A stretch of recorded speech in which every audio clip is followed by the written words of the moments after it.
Teruvan Saranai. We are just getting ready to start the live English sermon. We will commence in a moment. We are waiting for a few more listeners to join us online on the YouTube. If you can hear me, then I would appreciate if you could confirm this in the chat box on the YouTube channel.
Okay.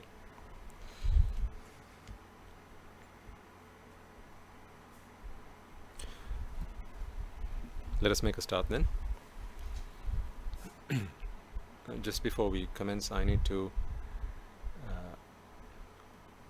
I suppose, warn you that there are signs of an imminent rainstorm coming this way. And in our past experience, they do tend to cause some trouble in the local infrastructure, which bring us which connect us to the internet. In the event that we have some trouble, then the live stream may be affected.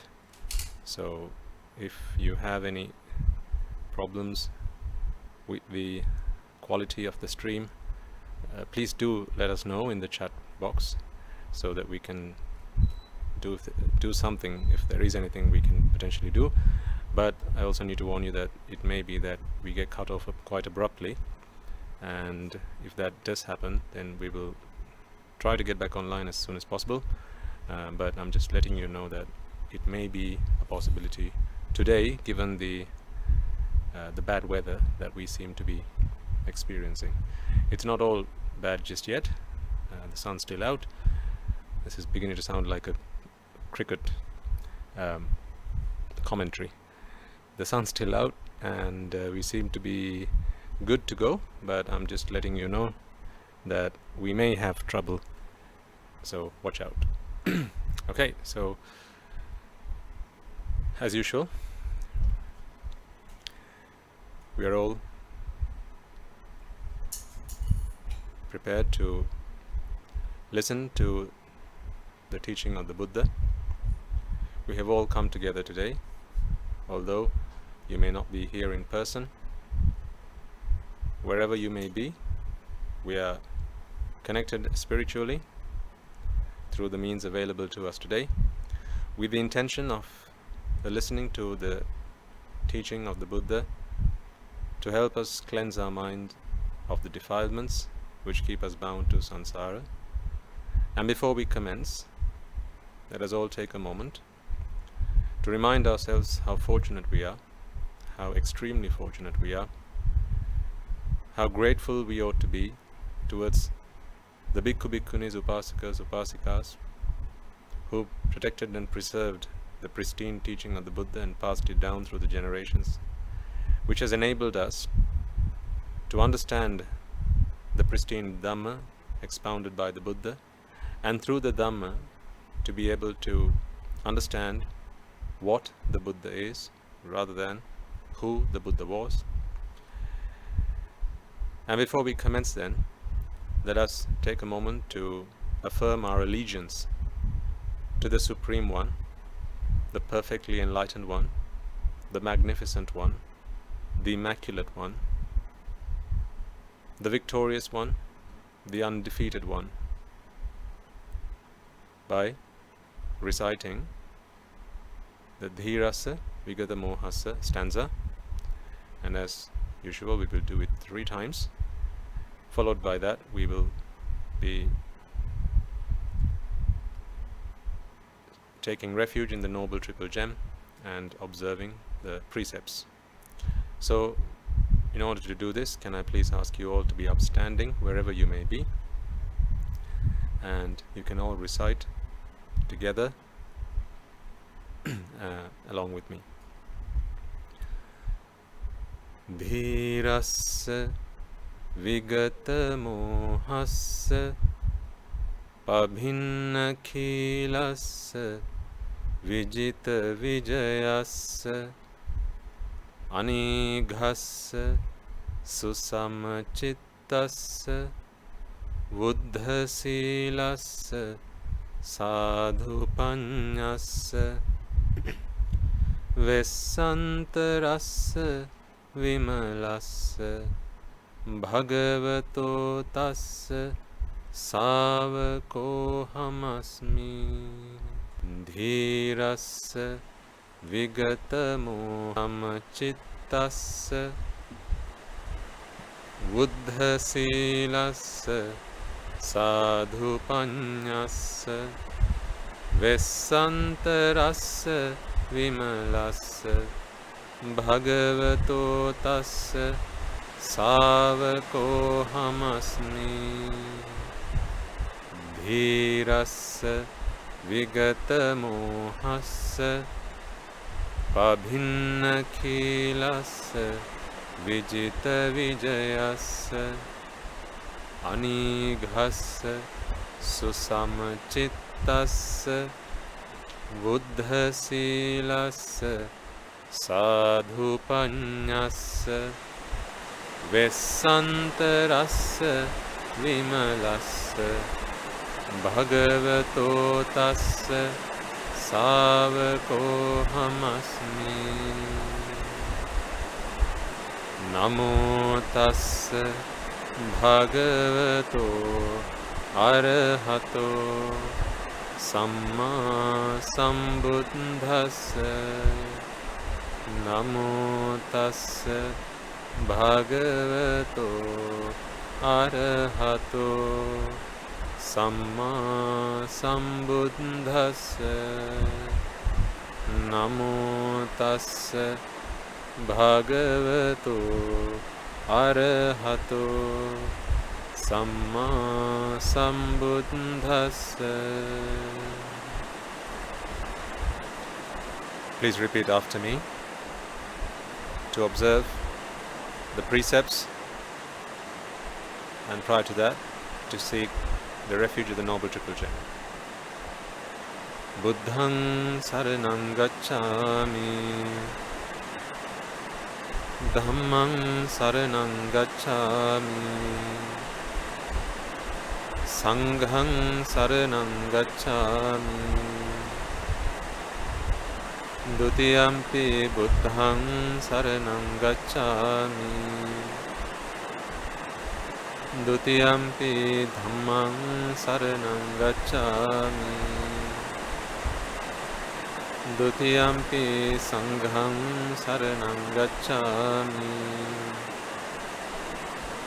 Tatiyampi Buddhang saranang gacchami,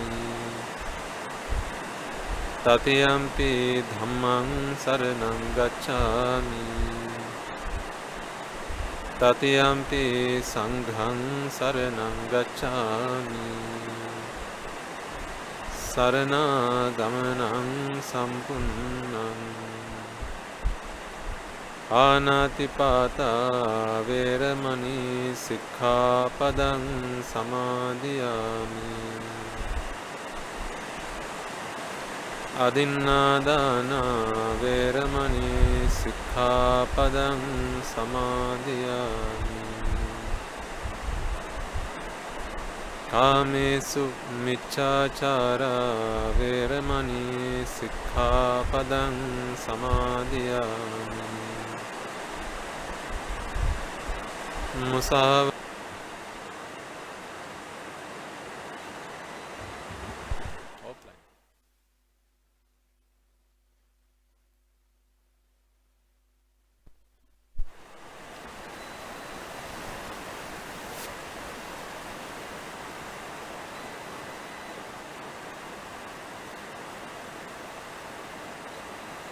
Okay, and before we commence today's sermon, as we always do, let us take a moment to invite all those beings in the 10,000 world systems who are destitute just as much as we are,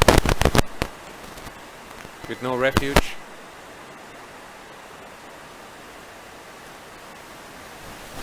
other than the noble triple gem, to help them free themselves of suffering, to redeem themselves from the shackles. Let us offer them this gift of Dhamma, this opportunity to redeem themselves from samsara, the gift that excels all gifts.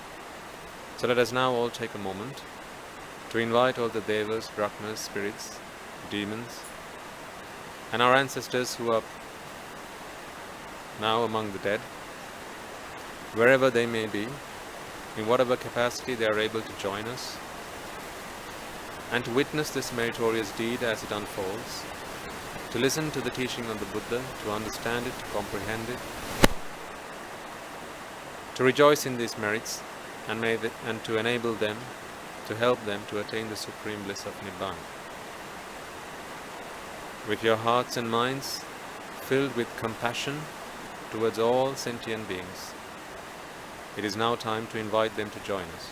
So as I now make this invitation, I ask you all to extend that invitation in your hearts and in your minds out to all of them. May they join us. May they witness this meritorious deed. May they listen to the teaching of the Buddha. May they understand the teaching, comprehend it, and may they all attain the supreme bliss of Nibbana. Samanta Chakravalesu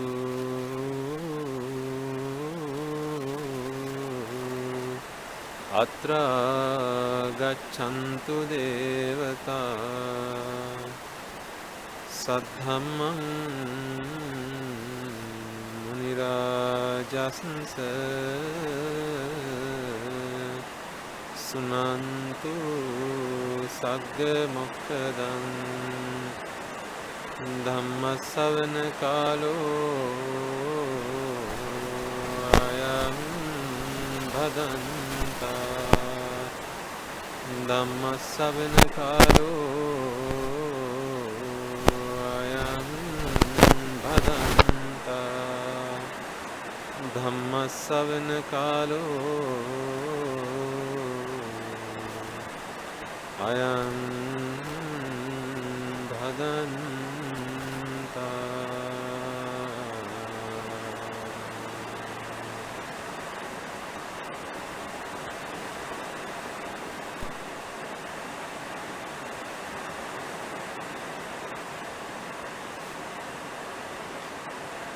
Okay.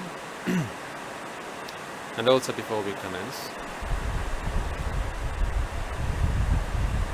let us all take a moment to seek forgiveness from the noble triple gem as well as the noble ones for all of our misdeeds which were committed by us either knowingly or unknowingly throughout our journey in samsara, having fallen into the pangs of ignoble and immoral ones, who defiled our minds with raga, dvesha and moha, desire, aversion and delusion, and having been blinded in ignorance and attachment, avidya and tanha, for the innumerable times we may have offended them, slandered them, desecrated them and reviled them,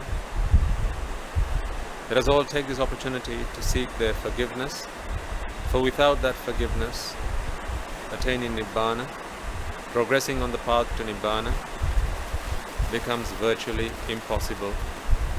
So therefore, let us all take a moment, and as we did before, to fill our hearts first with humility and humbleness, and this requires you to accept and acknowledge that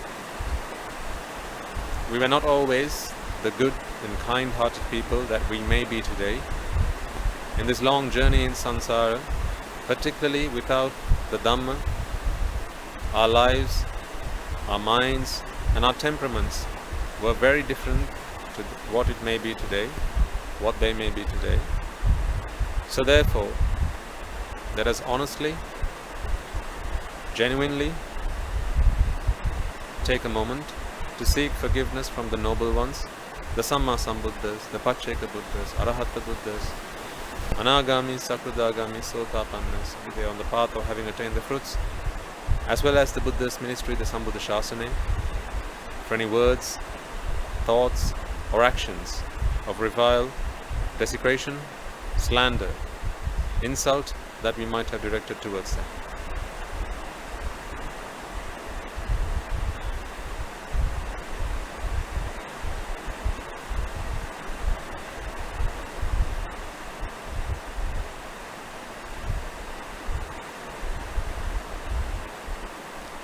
And finally, let us all make a firm resolve that may, through the course of this sermon, we be able to fulfill the path to Nibbana. First and foremost, if there are those among you who are yet to achieve the noble state of Sotapanna, may through the course of this sermon you be able to do so. Fill your hearts with this ambition, with this resolve, with this determination, because when there is willpower, nothing is impossible. May through the course of this sermon you be able to achieve the noble state of Sotapanna, and if there are those among you who have already achieved that noble state, then may through the course of this sermon you be able to fulfill the subsequent stages and attain the supreme bliss of Nibbana. With that firm resolve, deep-seated in your minds, I invite you all now to prepare to this sermon.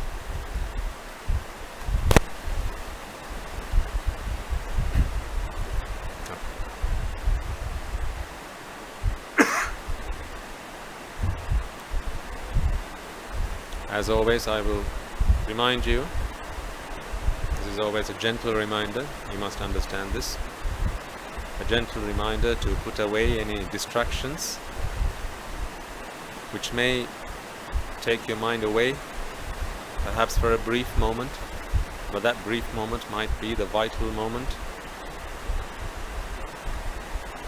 We can't gamble with Nibbana, we can't gamble with karma. These are things we can't gamble with. We can't gamble with our lives. So, this is not the time to take chances. You take chances crossing the street. You can take chances getting on a flight. You can take chances going to a restaurant and ordering an item on the menu which you've never tried before. Take chances. As fine as they may be,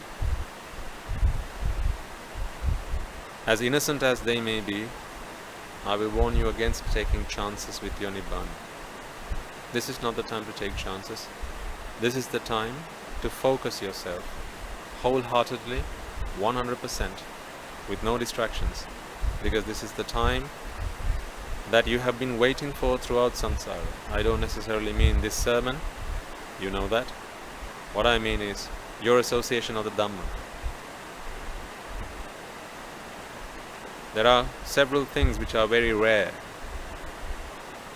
In the Buddha's own words, he says to have been born human is rare. He says, having been born human, to sustain human life is rare. You will see why he says this when he comes to the next line, where he says, it is rare for one to be able to listen to the Dhamma. So sustaining of human life is rare for as long as it needs to be sustained, so that one day you get to listen to the Dhamma. It is not for any other purpose, because we have all been humans in the past, being human is not something that is novel to us, but having been born human and then having sustained our lives for as long as it was required to then confront the Dhamma, to come face to face with the Dhamma, now that has been very rare. And then finally he says, the advent of a Buddha is extremely rare. And I'm sure you will probably have heard this either in English or in Pali, perhaps in other languages.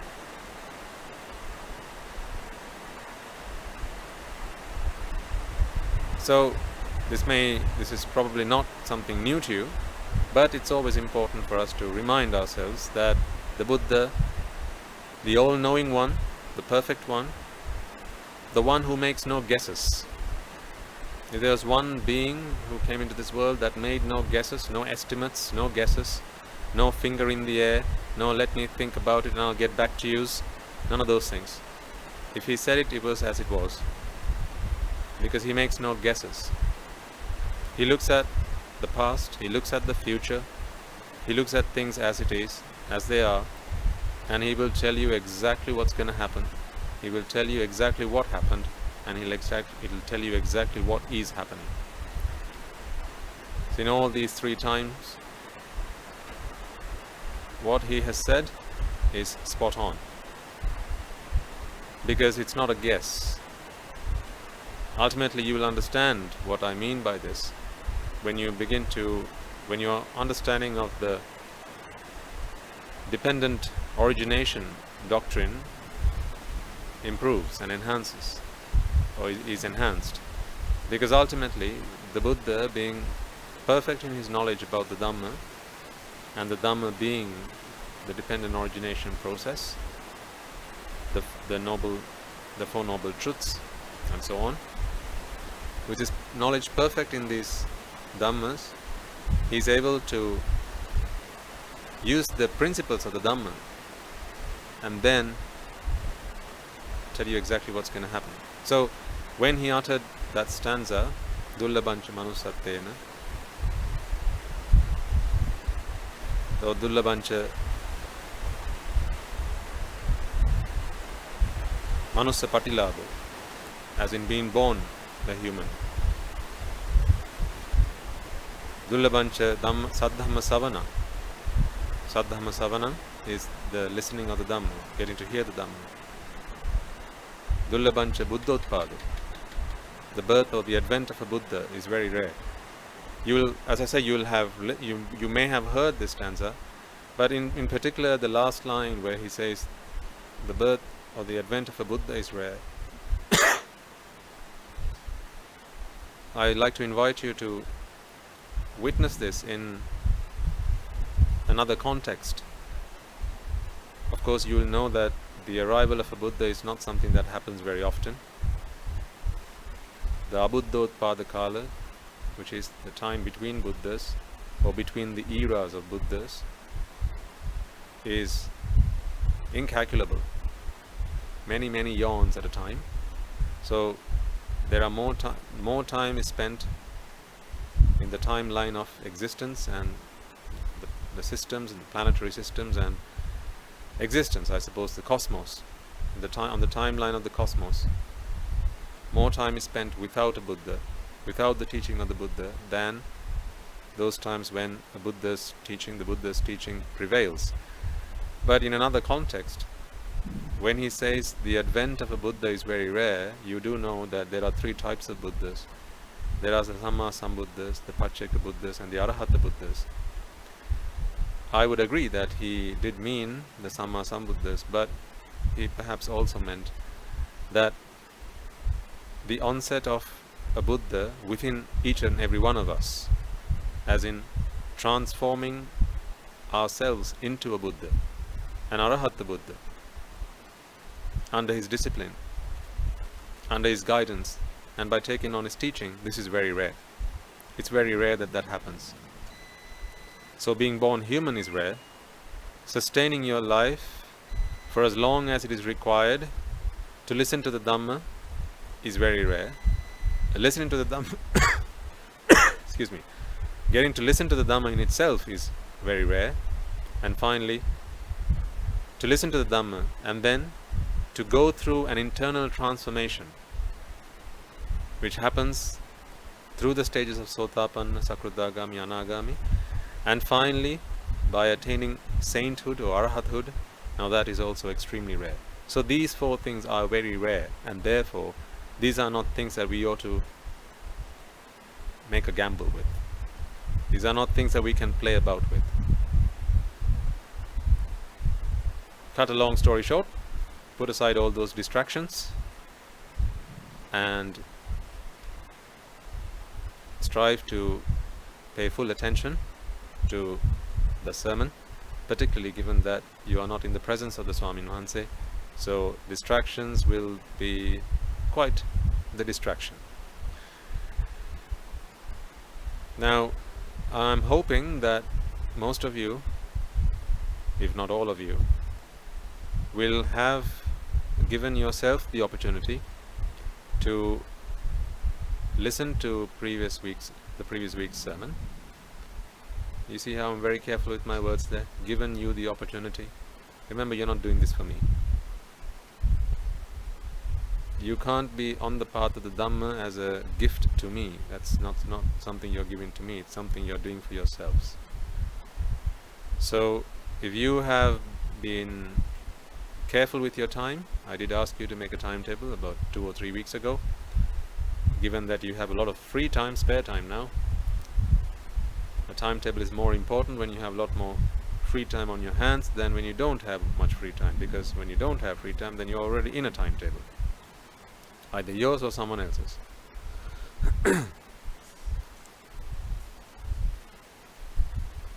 I did ask you to go back and listen to last week's sermon, to offer you the opportunity to do that, because we did make a start into the Satara Satipatthana. I suppose it would be wrong of me to say to make a start, because quite frankly, whenever we talk about Anicca Dukkha Anatta, that is the Satara Satipatthana. So we have been talking about Rupa Vedana Sanya Sankhara Vijnana and how Anicca Dukkha Anatta is to be applied to the 5 aggregates. All of that has been Dhammanupassana. So it's not like, oh, Swami Wahanse, if Satara Satipatthana is what we need, why have we been talking about everything else all this while? Don't let that idea enter your minds. Well, if it has, then the answer to that is, whenever Anicca Dukkha Anatta is spoken of, it is the Satara Satipatthana that we do speak about. Only we have been speaking about Dhammanupassana, which is the final one. And it's great for those who are able to analyze the Dhamma quickly, efficiently, and have an innate ability to apply the Dhamma into other aspects of their lives. So if you are very good at that, then the content that you have been receiving through the previous sermons, i.e. the application of Anicca Dukkha and Anatta into the 5 aggregates, and therefore how do we cleanse our minds of ignorance and attachment, in itself has been Satara Satipatthana. But last week what we did was shift our focus a little bit towards the Kaya Anupassana, which is the reflection on the body.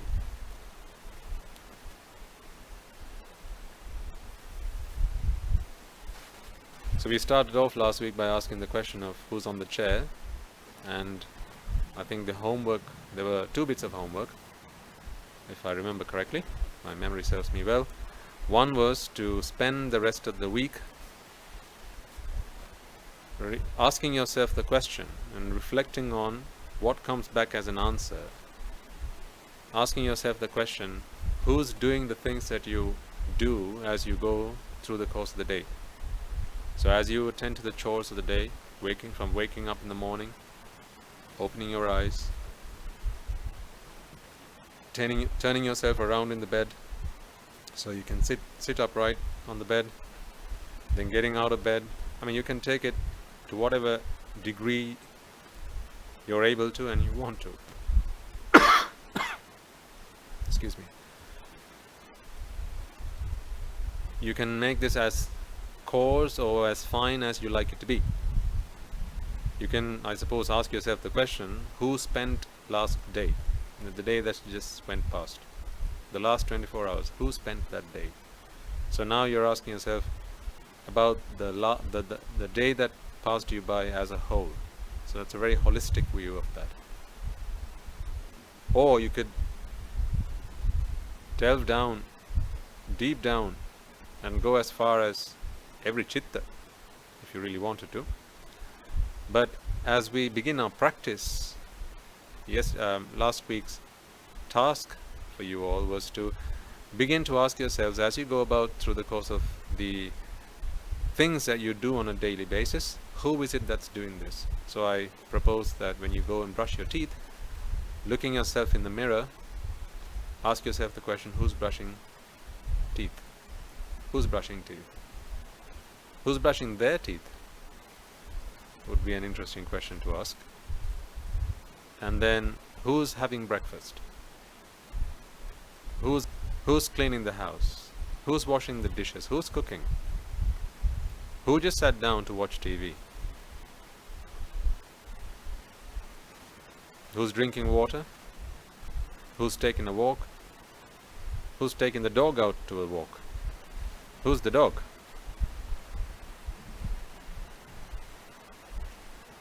Interesting questions. Now, if you're wondering what are you going on about, Swami Nuhansa, then I would say you probably missed last week's sermon, and therefore you don't know what I'm talking about. So perhaps it's best you go back and listen to previous week's sermon before you continue with this sermon. Might be an idea. We will revisit some of the things we spoke about, but of course I want us all to make some progress this week, rather than linger around too long on the same topics, because I don't know about you, because I frankly don't, but for ourselves, I can speak about myself. Over the past week I have been practicing the Dhamma, as I have been doing every week, because on my timetable, a lot of the time that I have dedicated to myself is towards practicing the Dhamma and then towards earning merits. So Kusala Sankara and Punya Sankara, or Punyabhi Sankara, these are the only two things that have space or an opportunity to creep into my timetable. Nothing else is in there. Watching TV, I don't have time for that. Reading the newspapers, catching up on what's going on, the gossip, there's no time for that in my timetable. If it's not in my timetable, normally it doesn't get done. Unless, of course, there are the exceptions, things that come, prop up without warning. These things can happen and do happen.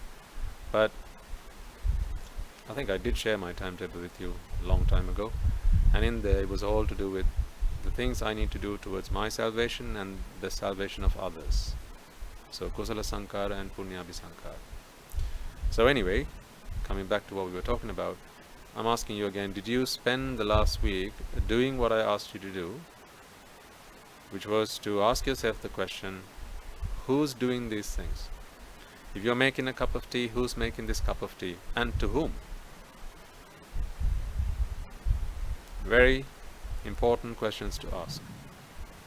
And then if you found yourself going out, watering the plants, sweeping the house, cleaning the garden, trimming the bushes, watering the plants, whatever, who's doing them?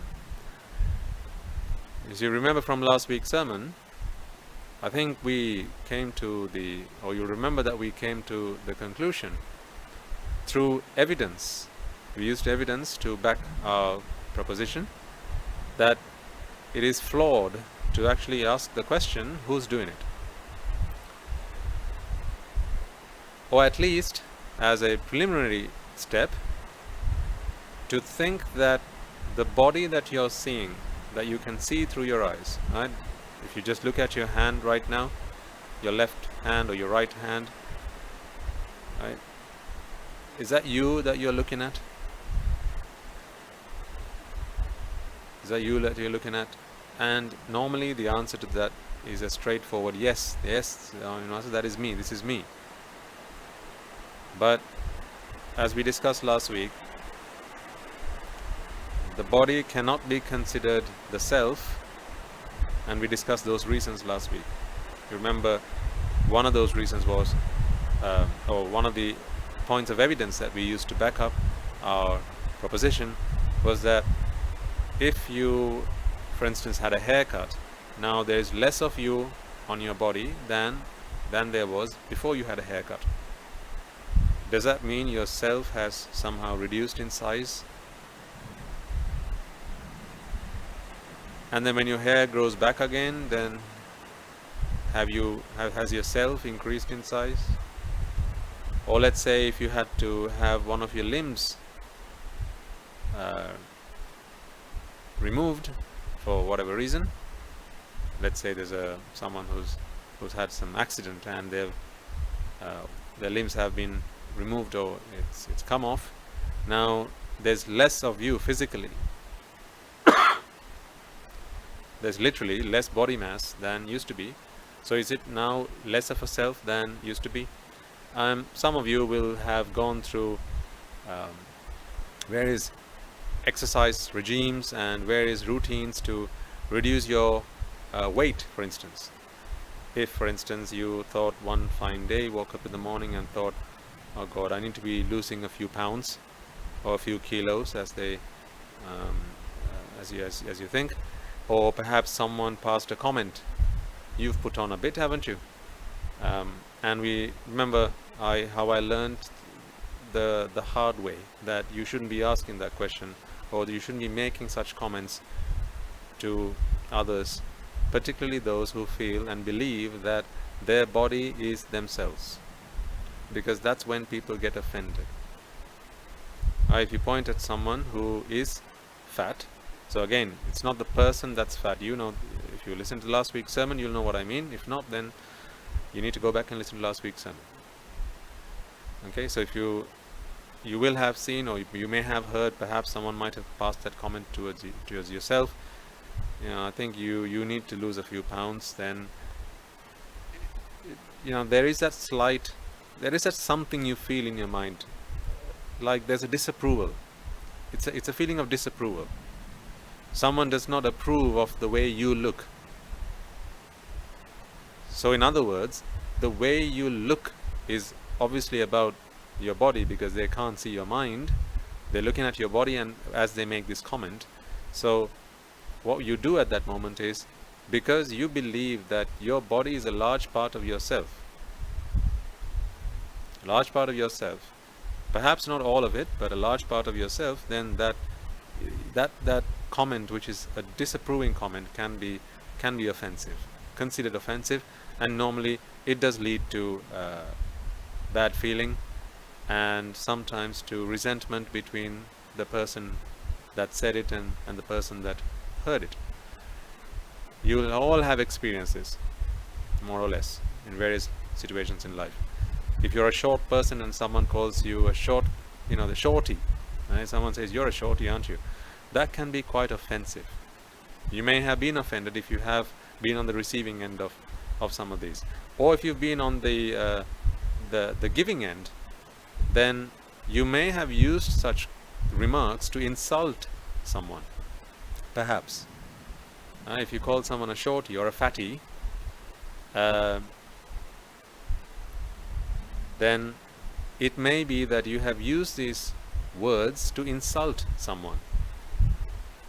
But as you begin to study and understand what the Buddha taught in the Kaya Anupassana, and if you follow what it is that we are trying to explain to you carefully and begin to understand what it is I'm trying to explain to you here, then you will realize that actually looking at the body and making an insult to hurt the person, the actual being that's there within that body, is nonsense. It's pointless, it's meaningless, it's madness. You will begin to understand this. Also, just think about for a moment about some of the some of the racial slurs that people use. Some people use words which are considered racist, and usually they'll be to do with the way someone looks. And you know how much people get offended by these terms. I'm not going to utter them on this sermon. So much so because people find it so offensive, and people use these words to offend people. I've heard of people use, as they call, the N-word. Okay, I'm not going to say it out loud in this sermon, but, yeah, because it's so offensive. Sometimes, people may even go to court.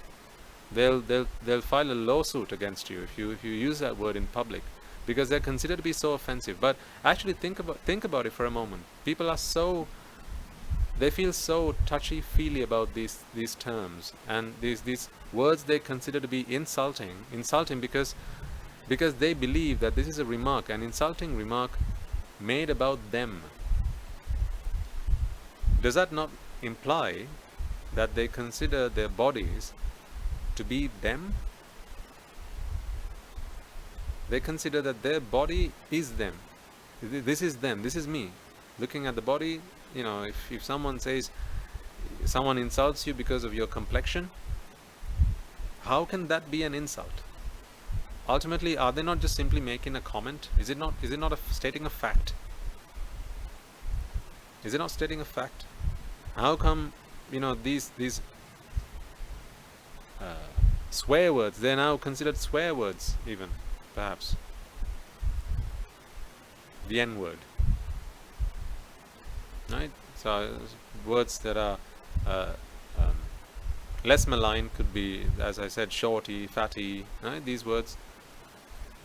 Now even sometimes perhaps words that are used to compliment someone, maybe something like hottie, which is usually you hear it in the context of maybe someone use it to, as a complimentary term towards a woman who looks attractive. But again, if that is being used as a word to compliment someone, it's wrong. Not because it's wrong to be using that word. It's who are you complimenting? Is the body the person? This is why we ask the question, who's on the chair? Who's on the chair? If the body were the person, then changes you made to the body has to make a change, has to have an impact on the self, on the person, this person or the self that is being experienced. Losing a limb does not mean you feel less of a self than you used to. Getting a haircut and therefore having less hair on your head, or on the rest of your body for that matter, does not mean you feel less of a self. Going through an operation and having parts of your body removed, right? Be that a kidney or the appendix or any other part of the body that is removed for perhaps medical reasons, that does not mean that you feel less yourself. So clearly the self is not, or the body is not the self. But then why do we feel that when someone makes a remark about one's body, why do we feel that this is the self? And this is because this is what we are used to. Throughout samsara we have not been educated, taught to think and consider otherwise. We have so willy-nilly, we're so freely accepted and acknowledged that the body is the self. I mean, just think about, forgetting previous births, just think about what, the kind of language that you were so accustomed to use in this life itself.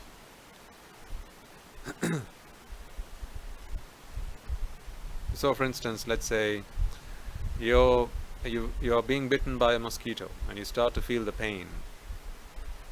You might have learned to say, a mosquito is biting me. So is the mosquito actually biting you? If it's the body that is you, then of course yes, the mosquito is biting you. But is the body you? That's what we are beginning to understand, that the body is not me, because if it were me, then the size of the me has to change when parts of the body are either removed or augmented. And we know that that is not the case. Right, so let's work on the assumption. I will work on the assumption that you all agree with me on the fact. It is fact. This is not fiction. This is not my opinion. This is fact. That the self is not the body. The self is not within the body. The body is not within the self. The self and the body are not one and the same. Okay, and neither are they different. Because when the self is fiction, how can you say that the body and something that is a fabrication of the mind is not the same as something else? Actually, compare two things and to say that they are either the same or two different things, then both these two things have to exist in real terms. If one of the two things that you're using for comparison is not a real thing, it's a fabrication, it's a delusion, then how can you even compare two things? All you can say is one thing is real, the other is fake. The other is a delusion. You can't compare these two things and pass a comment as to, are they the same, are they different, is one within the other, is the other within the other, within this. So you can't even talk about something that does not exist in that context. The Buddha was asked by other religious leaders and their disciples, Venerable Gautama, is the body the self? Is the self the body? Is the body within the self? Is the self within the body? Is the body and the self one and the same? Or are they different? So these were questions that people posed to the Buddha, because they all believe that the self exists. Okay, the self exists, we just need to find where it is. That is the mindset that people had. It exists, we just need to locate it. And that was where all these questions propped from. Of course, if something exists, then there's no harm in trying to find where it exists. But when something does not exist, now how do you even talk about, let's go find where it is? Is it here? Is it there? Is it everywhere? Is it nowhere? Even that is a flawed question. Right? Hopefully you're beginning to understand this. Is it nowhere? When you ask the question, because the answer to the question is, what you're asking does not exist. It's not that it exists and it's nowhere.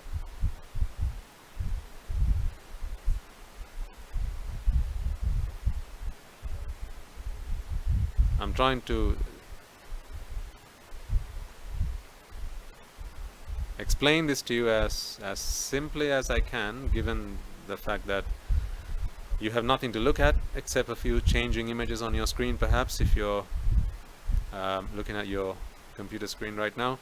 But I'm trying to do my best here to try and explain this idea, this concept, and hopefully you're receiving it in the same manner that I'm trying to put them to you.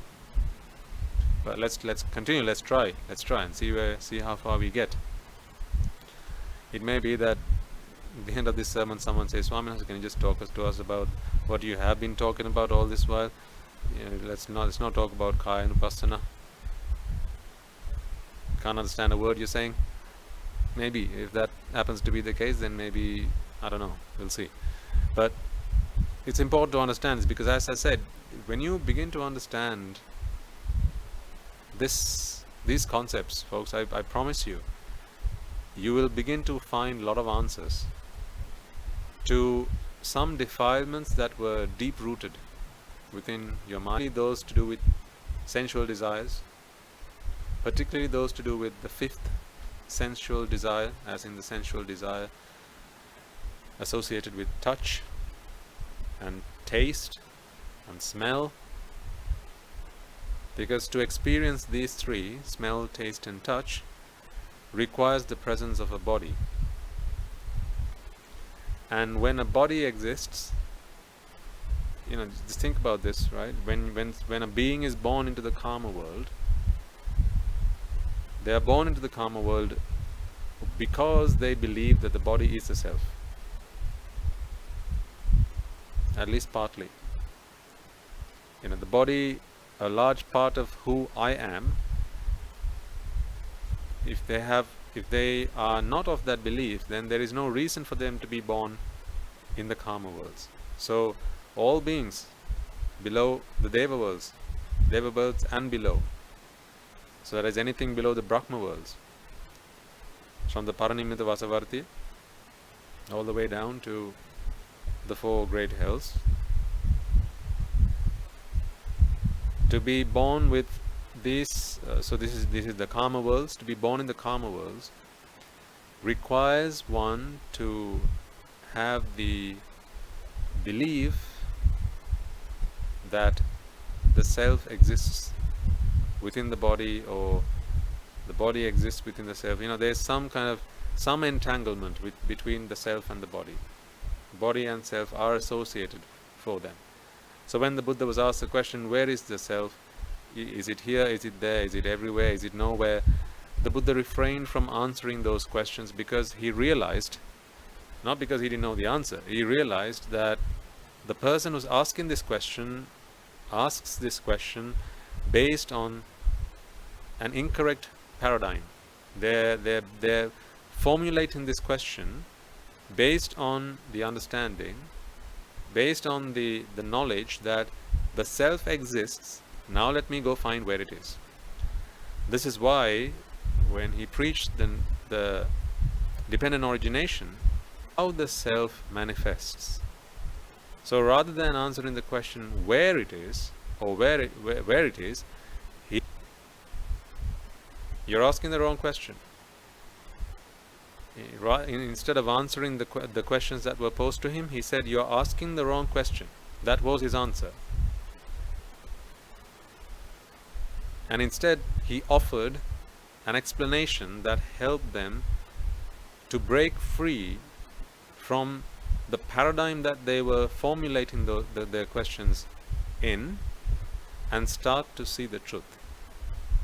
Because they were asking these questions based on exists, then the question is, where is it? Right?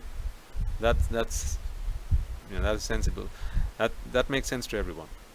If something exists, then the next thing so when you go and ask someone where it is, and the person who you are asking the question knows that the thing you're looking for does not exist. I'm answering the questions that you're asking, but the Buddha did not give a blunt answer in terms of, hey, the self does not exist, now go away, don't look for something that does not exist. And is because as much as the people who came to him, they felt a self, they sensed a self. This is the self that you all sense. If you just all take a moment and close your eyes for a moment, and just think about yourself for a moment. What you feel now, this is me. Like for instance, it's easier to do with your eyes closed because you have less distractions, and you can really experience what I'm saying. If you can hear my voice right now, and I ask the question, who's hearing me? An answer comes to your lips effortlessly, and that answer is, it's me who's listening to you. I'm hearing what you're saying. So that is the self that you experience. The self that you experience. Anytime you experience raga, dvesha, moha, it is the self that is experiencing this. Anytime you experience pleasure, it is the self that is experiencing this. Anytime you experience pain, not physical pain, but mental pain, anguish, anxiety, depression, all these things, it's the self that is experiencing this. So the 3 types of Vedana, or feeling, Sapadukha Upeksha, good feeling, bad feeling, and equanimous feeling, it is the self that is experiencing this. Because if it weren't for a self, you would not experience those 3 feelings. Instead, you would be feeling upeksha tara upeksha vedana, which is the feeling of an arahant. So an arahant would not feel like you feel right now about yourself. I mean, if I were to put it that way. The way you feel about yourself, so say your name, for instance, I am, and you say your name, right? Can you just think about how you feel right now when you say that, I am, and you say your name in your mind? You don't need to speak it out loud. You say in your mind, I am, and you say your name. The way you feel about yourself, an arahant does not feel that way. So that what you feel there is a self. So therefore the Buddha did not give a blunt rejection. He did not simply say the self is not, it does not exist, go away. He did not answer that way, it would have been incorrect, I suppose, to give that sort of answer, because as much as a self is not real, these people who came to him did experience a self. What the Buddha explained to them then is that the self is fabricated. It's a mental fabrication. It's a mental fabrication. So he went on to explain how the self is fabricated. How does the self come into being? How each of the steps along the way to the creation of a self are those that are conducive to the creation of the self. So he laid out, remember, he did not invent this, he discovered it. He laid out the steps that he discovered for himself. Attaining Buddhahood, he discovered that the self that has lived within me has been a figment of my imagination. It has been a fabrication, a mental fabrication all along, and nothing else. He realized this. And then he also realized how it is that this mental fabrication happens, because nothing comes alive without the necessary causes. So he understood these causes, and then he expounded and he taught them, he laid out these causes, and he said these are the causes which lead to the manifestation of a self.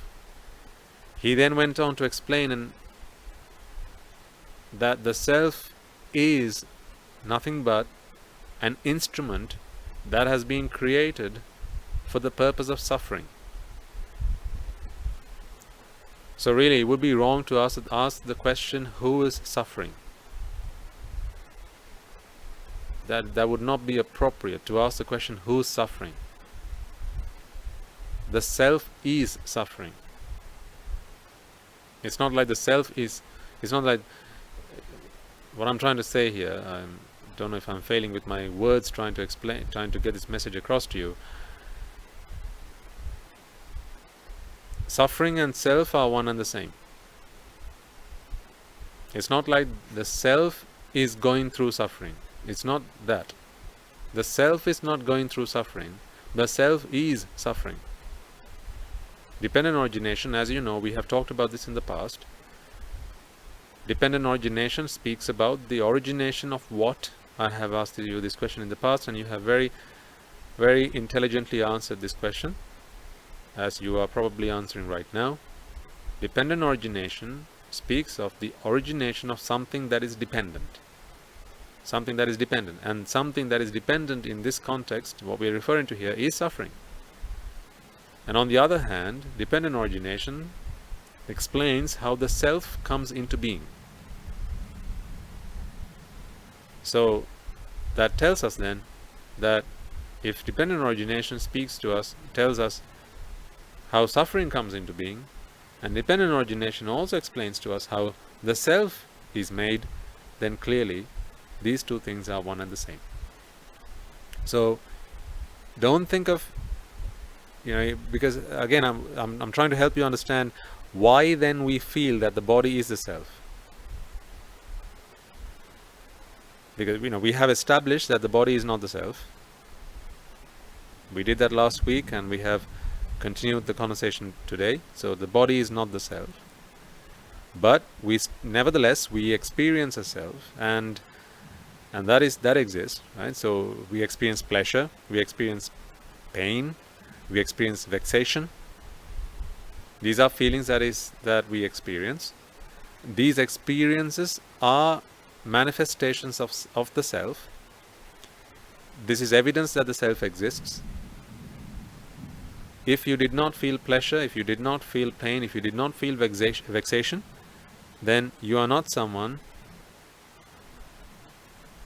within whom a self is created. Now, you see, the weirdness of this conversation is that I'm referring to a you, and I'm saying you would not experience a self, when again, that's like saying yourself won't experience the self. So I need you to be, I'm trying to help you, or I'm trying to ask you to I suppose be on the same wavelength as me here, to try and understand what I'm trying to explain to you. And that will require your attention. It will require you to focus. It will require you to listen to exactly what I'm saying and not start to think along, not start going down various avenues. Okay, so you need to focus on what I'm trying to say to you here. Let's tread back a few steps. We started asking the question, who's on the chair? Remember last week we created this imaginary figure, an imaginary person, a copy of ourselves, sat them in front of us, and then asked the question, who are you? Looking at a body that in every way resembled that of ourselves. Or see, again, I'm using the word ourselves. So here's the thing, you need to understand when I say ourself and yourself and self, what context I mean it in. Because after all, these are all concepts. So it's not like I can draw it out on paper. There is no rupa associated with self. It's a concept. It's a mental concept. It's a Dhamma rupa. So I can't draw it out on paper. Try and help you identify when you experience this self. And I can tell you to then imagine how an arahant may feel. But the problem again is, you are trying to imagine how an arahant feels, and it's yourself, it's a self within you trying to imagine how someone who is selfless may feel. But ultimately it's the self trying to experience that, and that's where it fails. But let's try, because somehow we need to understand this.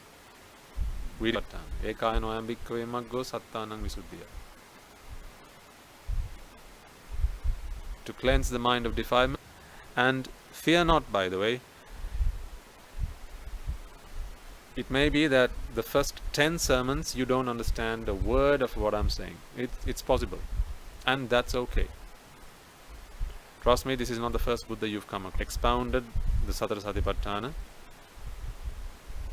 I like to refrain from using the word the 4 states of awareness, because it's I suppose, again, in my mind it makes sense. I don't know if when I say awareness, are you perceiving the word awareness in the same way that I mean it? Believe you me, I have this problem. I'm having this problem more so than I used to. Not just when I give these sermons, but also when I talk to other people, including our monks and anagarikas in the monastery. Where I'm trying to explain something, and we use words. We use words that have not been created specifically for the purpose of explaining the concepts of Nibbana, because these are all worldly terms. They have not been invented for the purpose of explaining something that is transcendental. They have all been created for the purpose of explaining something that is worldly, and then to use such words to explain something that is not within this world.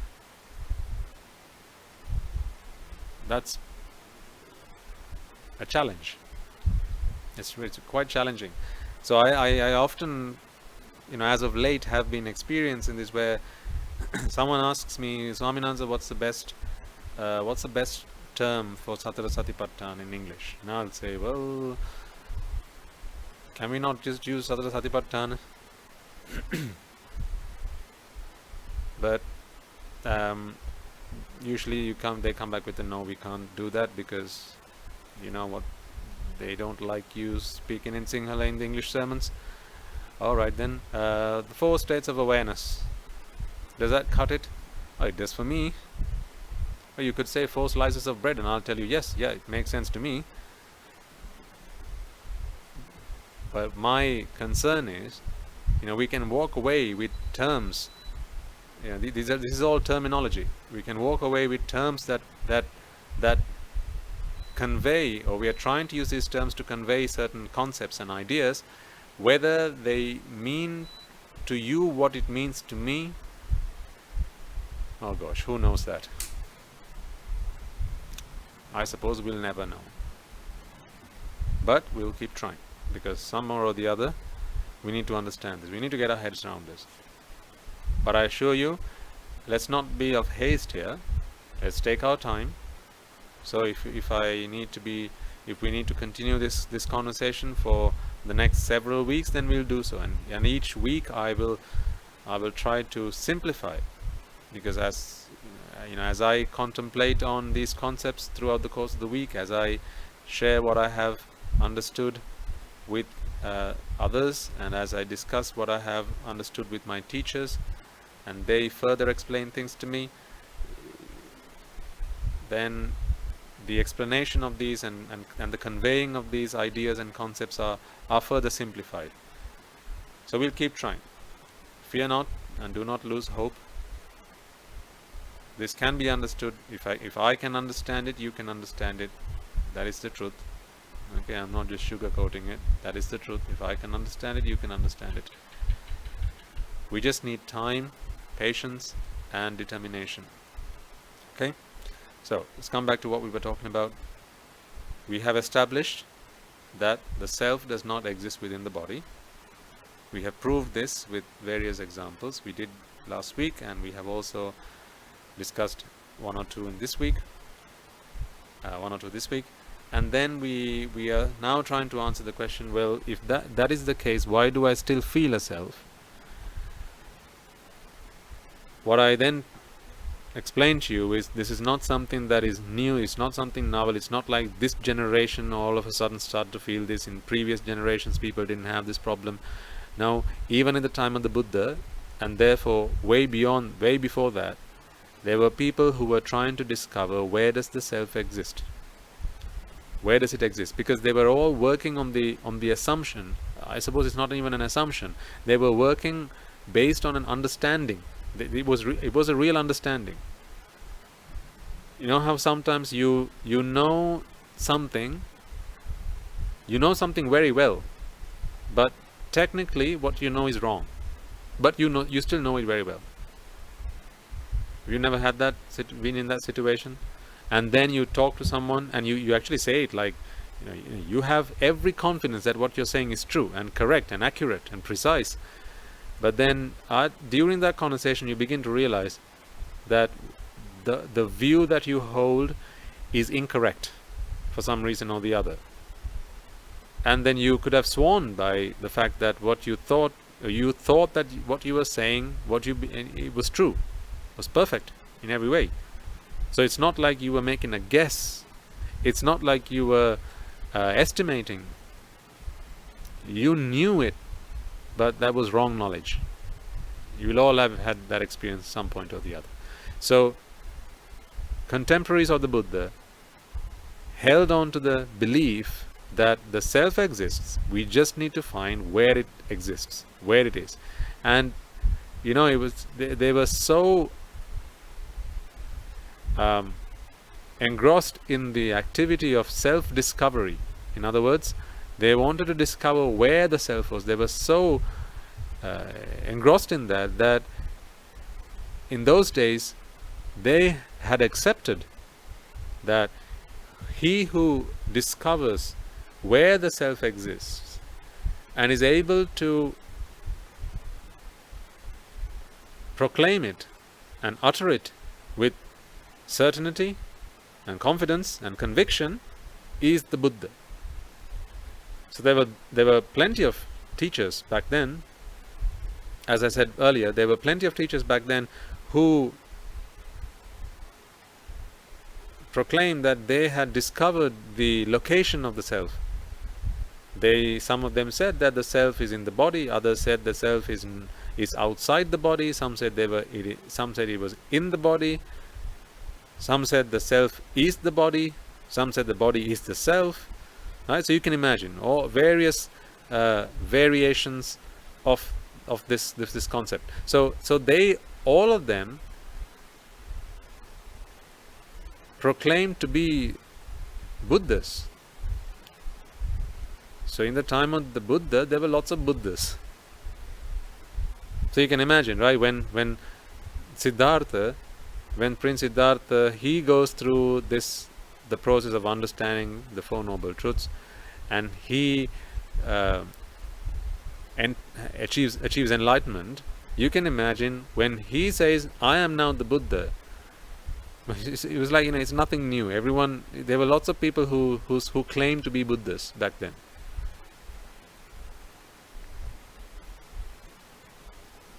It was like there were so many people who claimed to be Buddhas.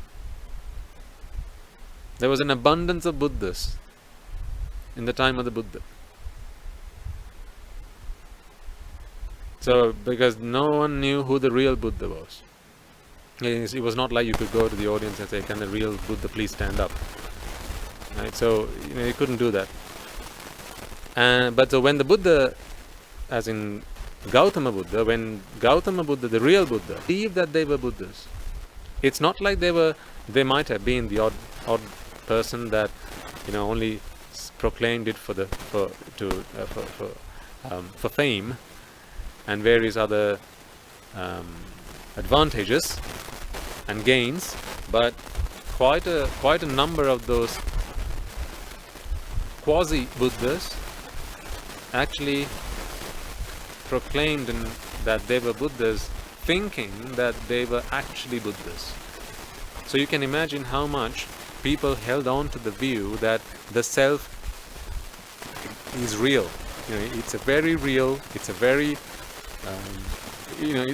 real entity, and it's there. We just need to find where it is. Okay, so it's not just today that people ask the question, okay, so if the self is fake, then why do I still experience it? People asked that very question 2,500 years ago, and since time immemorial. And as I said, you wouldn't be born in the sensual realm if you didn't hold on to the idea that the self has some connection with the body, on the body, under the body, everybody, I don't know, whatever, some connotation of self and body. You would have had some notion of that. So what the Buddha did then was, he did not give a point blank. The Buddha Arahants experience the self through the three feelings of pleasure, pain, and so what he explained was that instead of asking the question, where is the self, the question you need to be asking is how the self comes into being. How does it come into being? What are the causes which lead to the creation of the self? And see how intelligent and I mean, who am I to make a comment about the Buddha? How tactfully he is fake. Go away, don't trouble me. Had he said that, they would have all gone away.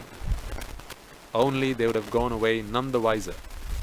They would have gone away still holding on to the belief that the self exists, but this man who claims to be the Buddha has no idea what he's speaking about. He cannot be the Buddha. They would, in his infinite compassion. We need to analyze these events in the Buddha's life, right?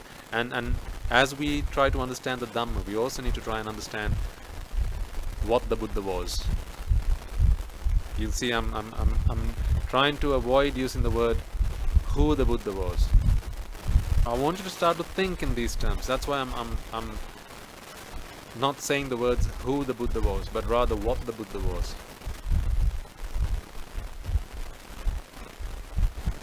So just think about how much compassion he must have had, because his intention, here's the thing, his intention was not to prove a point in the sense that we might do sometimes. If someone holds on to a belief which is incorrect, we know that what they're holding, that their opinion is wrong.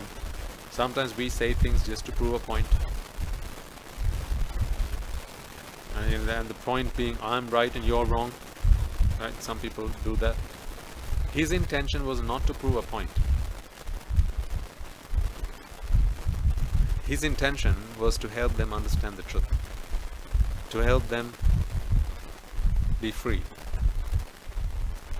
Why were they not free? They were not free because they were busy looking for where the self was. That's why they were not free.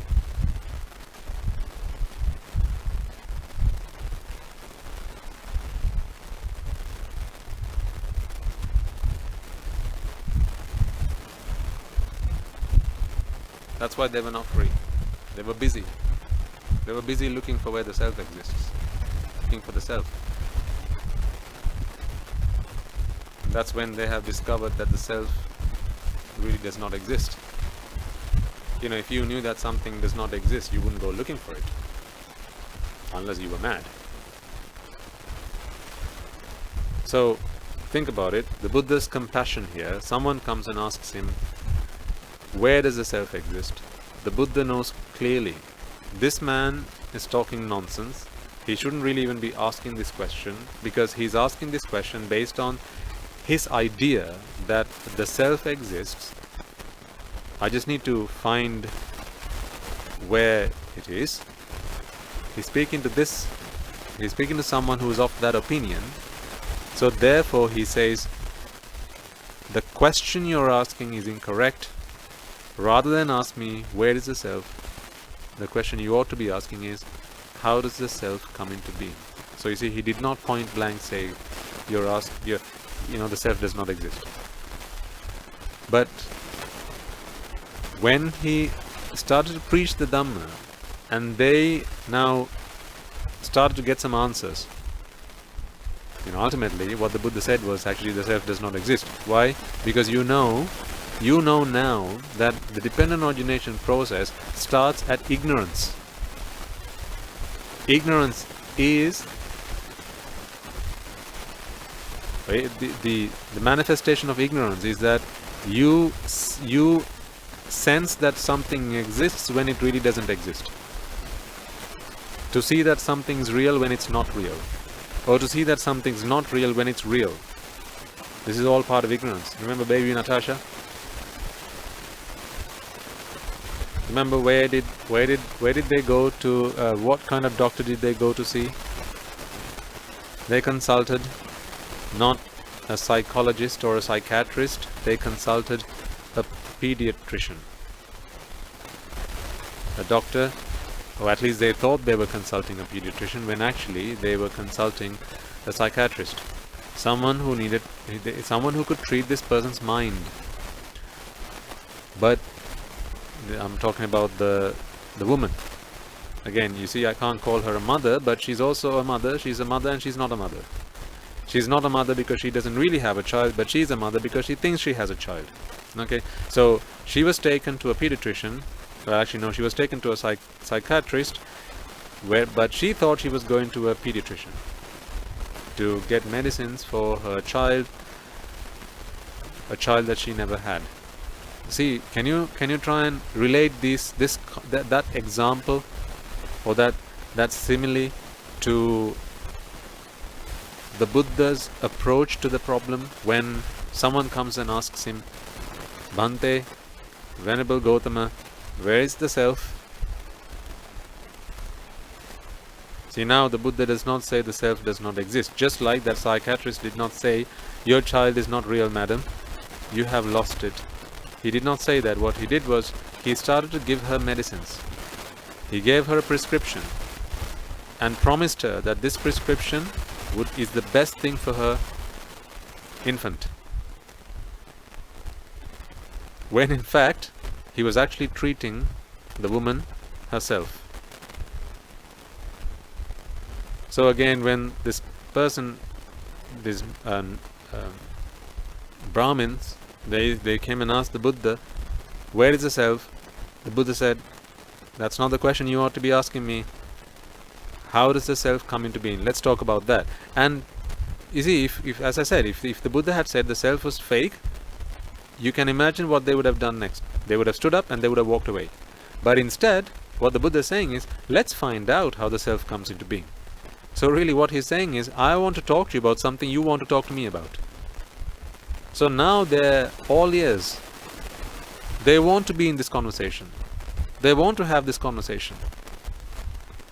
Because they're talking about, the Buddha is talking to them about something that they have come with an interest in talking about.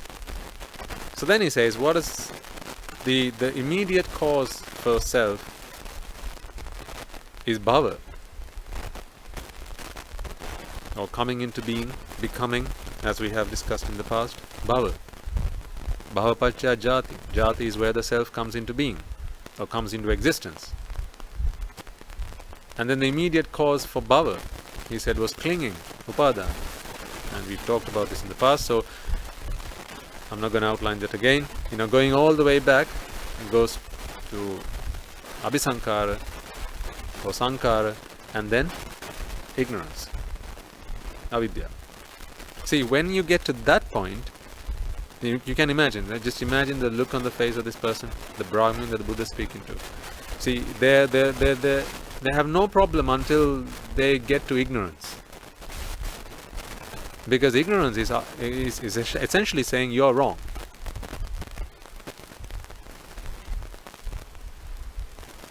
To be told that the self is the result of bhava, fine, yeah, I'll take that, no problem. Which is becoming. And becoming is the product of whose immediate cause is clinging. Yeah, that's fine, I'll take that, no problem. And that is the result of attachment. No problem, I'll take that. And then contact, or feeling, contact, and namarupa, name form, and consciousness, and then abhisankara, or formations, right? All that they have no problem with. Now can you imagine the look on this person's face the moment the Buddha says abhisankara is a result of ignorance? In other words, what the Buddha is saying is, this idea of a self that you have, it comes into being because you are ignorant, or rather, because of ignorance. Ignorance is the root cause of the self that you experience right now. But the thing is, that is the best moment to introduce this concept. Why? Because by the time they get to that point, they are welcoming of what the Buddha has to say. They are seeing step by step, as they go through the dependent origination process backwards. They are seeing step by step, aha, yeah, that makes sense, all of that makes sense, oh, I see, that makes sense. And they keep going all the way back to abhisankara. So abhisankara is the relief from vexation. Well, clearly then the next question would be, why does someone vex? This is because of wanting. And that is because of attachment. And then he just spits it out. And that's because of ignorance. Because you believe that the world is pleasurable, joyful and essence-full. So based on that belief system, is it any wonder then that a self, or the creation of a self, is kick-started? Because if there is something beautiful in this world, what would you like to do? And the answer is experience it. So to experience, then you need someone to experience. You need the experiencer. Someone to experience. You need a person to experience. and that person is what is being created through the dependent origination process. We fabricate, or the mind based in ignorance fabricates an instrument, a device to experience that which ignorance in itself took upon as pleasurable, joyful and essential. So when there are pleasurable, joyful and essential things in this world, well then clearly we need to experience them. But to experience, we need someone to experience it. And that is the someone, or this entity, or the self that is created through the dependent origination process. So again, coming back to what we were talking about, this notion existed then, and it exists today, because even the day you came into this world, and then as you just about started to make sense of the world around you. Now, can you remember when your sibling might have come and hit you, or thrown something at you? You started crying, right? As a young child, you may remember this. You started crying. Some of you thinking, what? So, as a child, I did it yesterday. Okay. Anyway, so you started crying. Someone hit you with something, and then you immediately you looked at. See, when you were hit with something. Okay. I'm trying to show you why you still feel this self. Why you feel that the body is a self. Consider this. Think about this. If you are hit with something, say someone throws a ball at you. When you're hit by this ball, when this ball hits your body, now of course you experience pain. This is physical pain.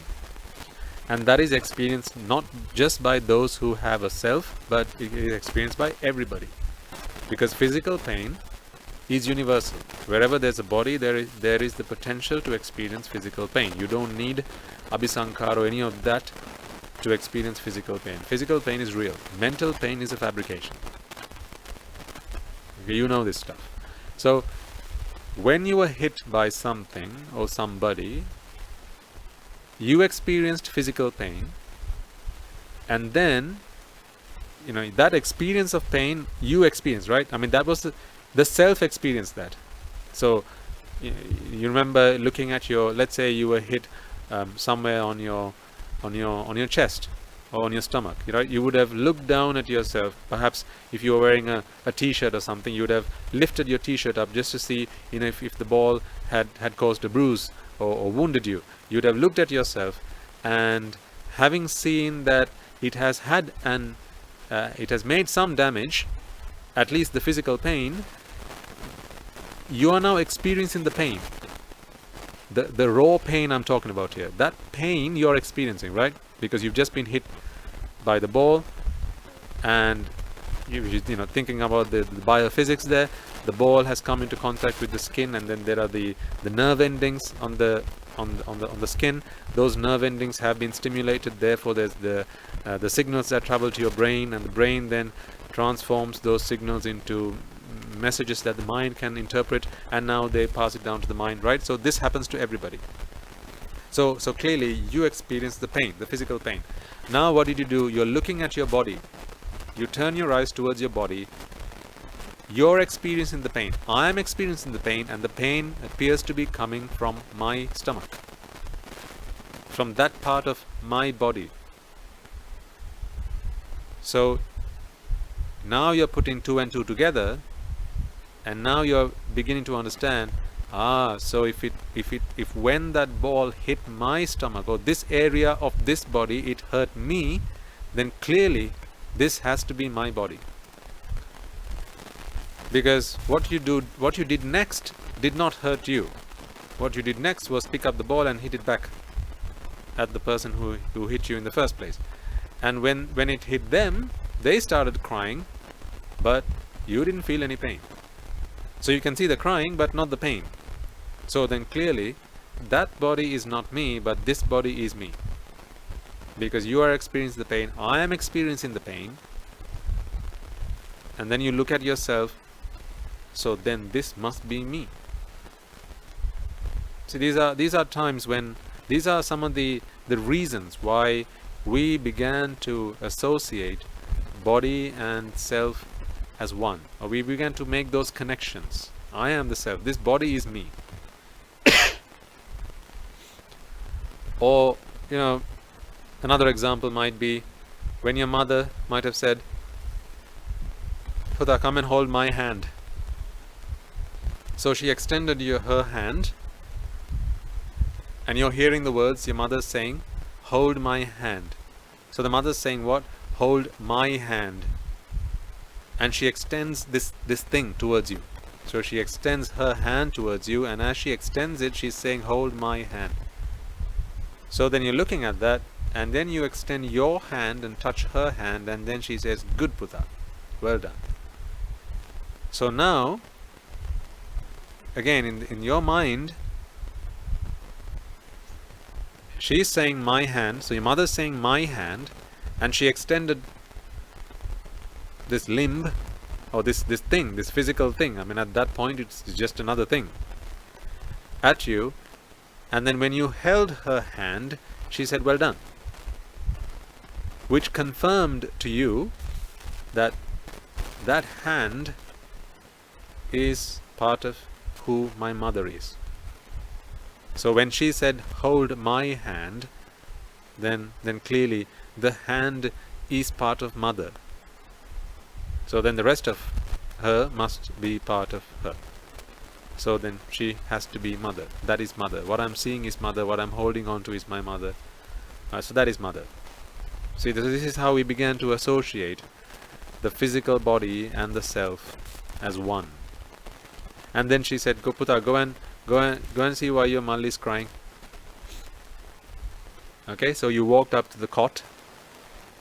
Imagine if your brother or your little sister was just a baby. They're in the cot, they're crying for something. Your mother said, go and see why Malli is crying. You walked up to the cot, and now you can see there's tears flowing out of their eyes. So mother said, see why Malli is crying. And crying, of course, is when there's a noise that's coming out from the mouth and there are tears flowing from the eyes. So now you're observing the process of crying. You're observing crying. But the crying seems to be happening in this body. The body that is in front of you right now. So if the crying is happening in this body that's in front of me right now, and my mother's saying, see why Malli is crying, or see why your younger brother is crying, then clearly what I am seeing has to be my brother. So then this body has to be my brother. Well, if that body is my brother, then this body has to be me. This is how we began to understand. And I think those who study mental science, psychology, psychiatry, these subjects, I think there's a stage in a child's life as they develop mentally, where they begin to understand and perceive the world around them, and where there's a point in their lives, I can't remember exactly when, but I remember reading up on this some time ago. There's a point in a child's life where they begin to perceive the self. I exist, and that this is me, and then they want their personal space. See how uncomfortable we get when someone encroaches on our personal space, like when you're in a bus or in some kind of public transport. If you creep up too close to somebody, and then people get uncomfortable. Sometimes you get funny looks, because when I exist and this body is me, then if you come too close to me, then clearly you're coming too close to me, as in self. And when we are told to, so for instance, the pandemic these days, right? They talk about social distancing as a technique to try and limit the contraction of the disease. So when they talk about social distancing, they say make sure you leave enough room between you and the other person. So say 1 meter, 2 meters, whatever, right? Leave this much room between you and the other person. So the other person is the body that you're looking at, and me is this body. So then clearly I, or the self, is this body, and that self is that body. So as you can see, through all these experiences we have, not just now but also in the past, we are seeing evidence of that. We have always associated the self with the body. Now you're beginning to understand, hopefully, why this connection exists. And there are those who come and ask us the question, Swaminathan, I understand what you're saying, but why do I still feel that this is the self? Well, the reason for that is quite simple. It's because we are only just starting to see things as they really are. For how long, I mean, have we been looking at and understanding and perceiving things incorrectly, inaccurately? For God knows how long, and then for a very, very, very brief moment on the timeline of our existence, we have understood, or we are at least beginning to understand, that the body is not the self. Do that which has been done over an infinite length of time.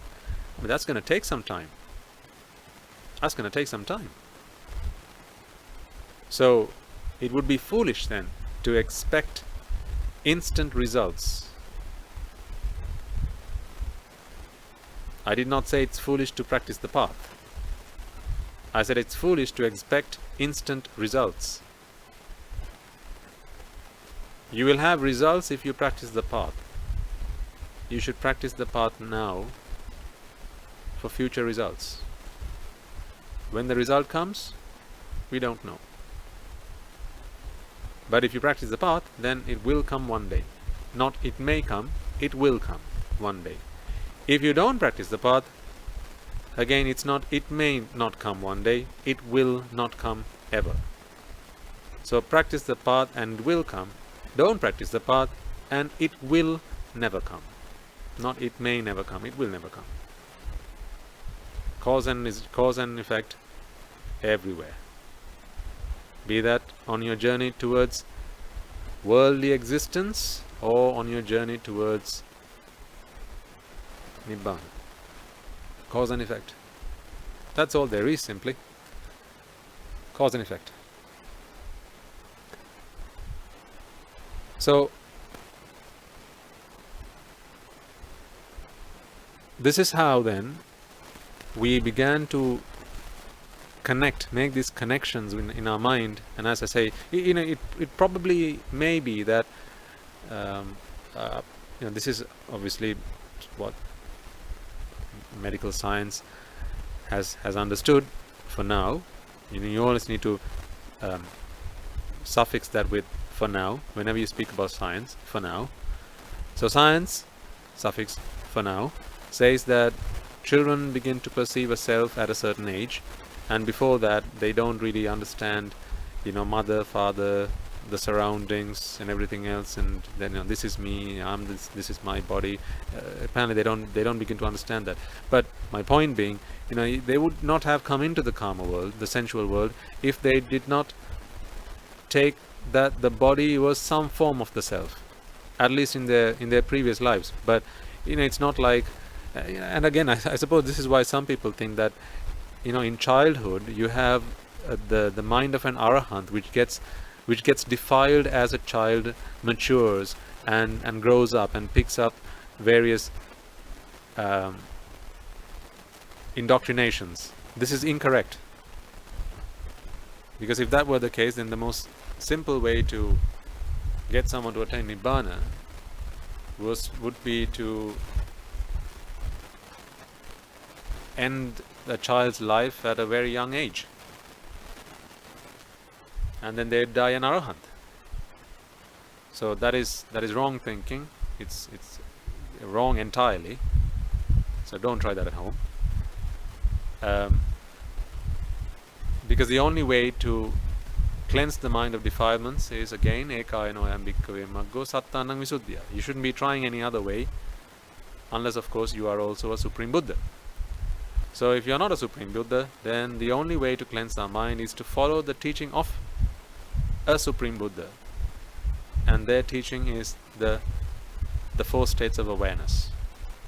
Again, as I say, I hope you are perceiving or interpreting the word awareness in the same way that I perceive it at this moment in time.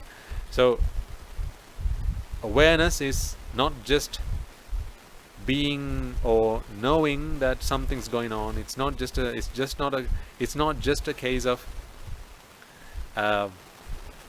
being, I suppose, sensitive to things happening around you, because I suppose the problem is that awareness has been interpreted in a different way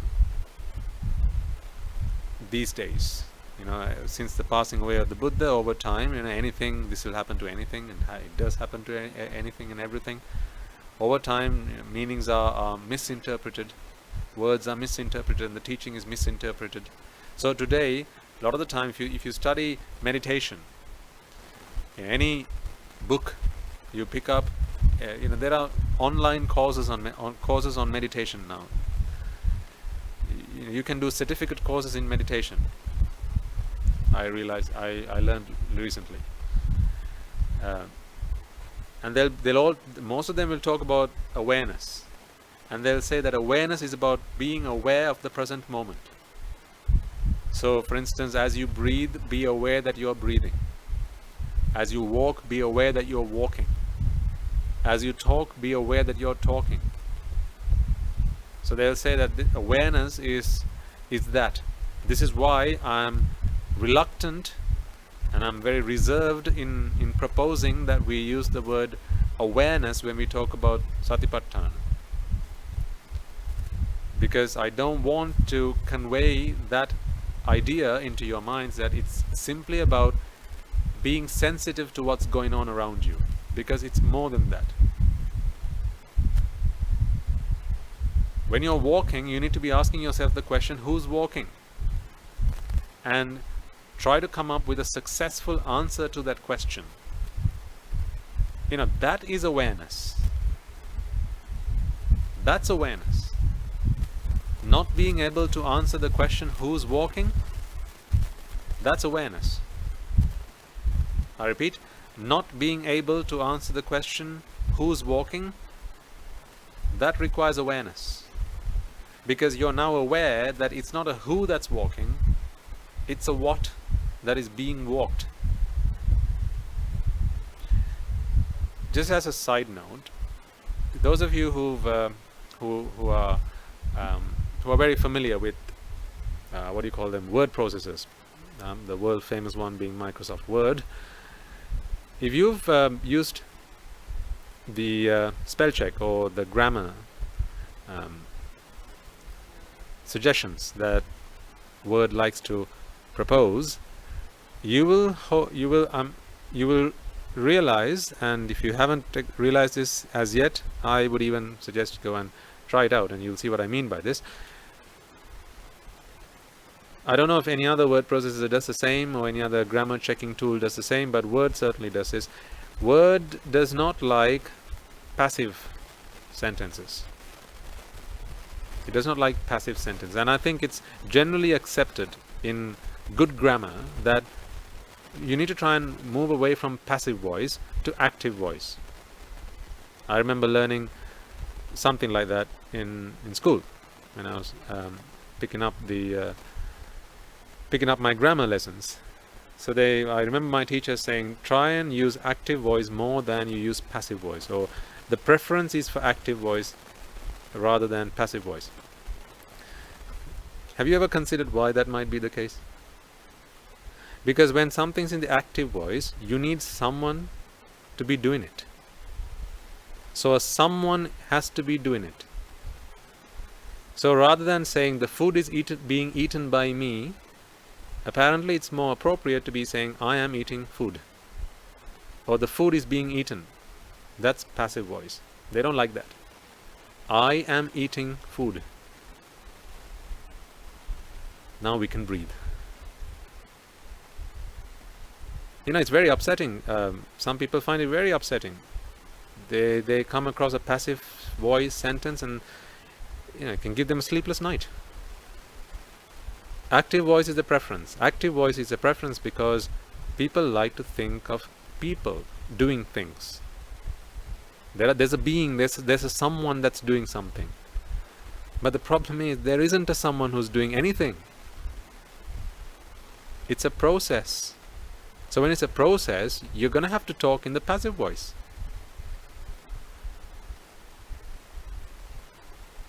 Let's say it's raining.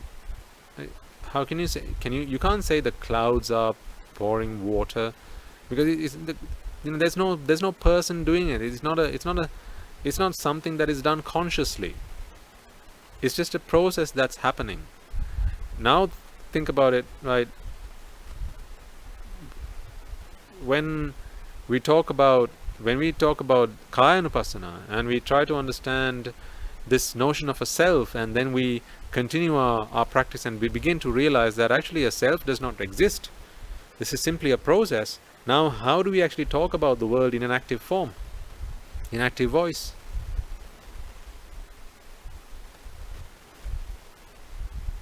So when you're walking, who's walking? Not being able to answer that question requires awareness. If you're able to answer that question, who's walking? I'm walking. You're not aware. But if you think about, what do they teach in awareness these days? I'm breathing in and I'm breathing out. I'm breathing in again and I'm breathing out again.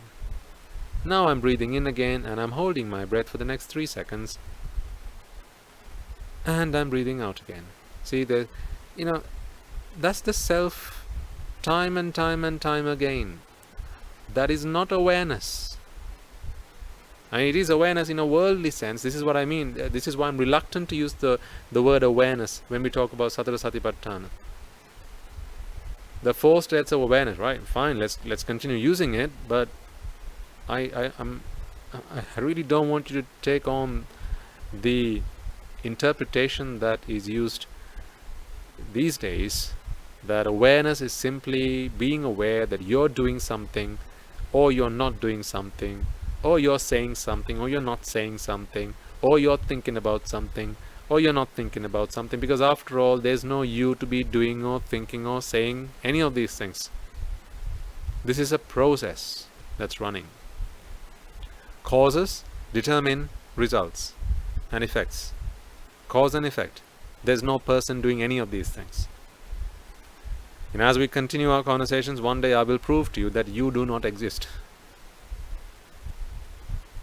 So then following day we won't have any sermons. It's either because you have lost the plot, or you'll all come and tell me, Swaminansa, well, if there's no me, then why do we need a sermon? But really, you do not exist. I know it sounds so weird to even consider. I'm hoping that those who listen to these sermons are our regulars, because you'll know that the Swami Mahansa is not someone who's lost his mind. But anyone who's listened to this sermon for the first time, I haven't got a shadow of a doubt they'll probably be thinking, he's a madman, he's lost it. Are they streaming it from Angoda? I wouldn't be surprised if you felt that way. But I can prove to you that you do not exist.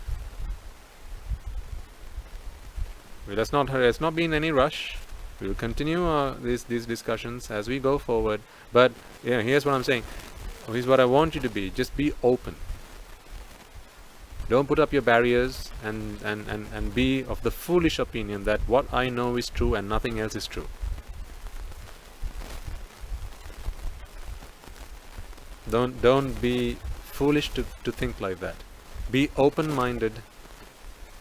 Always be willing to consider. Always be willing to be challenged. If you're not willing to be challenged, you'll never grow.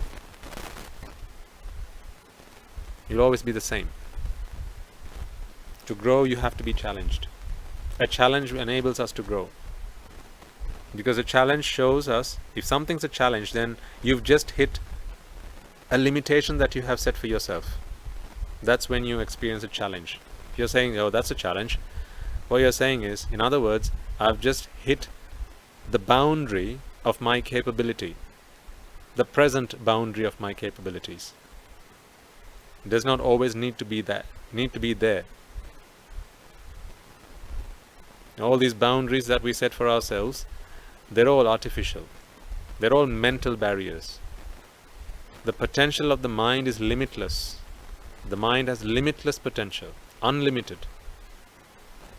The mind is capable of anything and everything. And the Buddha is the best evidence of that. But we seem to be, in the creation of a self, which is after all the aggregate of all the things that we consider to be pleasurable. This is the self after all. If these things don't make sense, don't worry. We will talk about them in more detail in future sermons also. Now you can see we've been busy at the monastery, right? This is what I said a few weeks ago. Corona has been a blessing to us.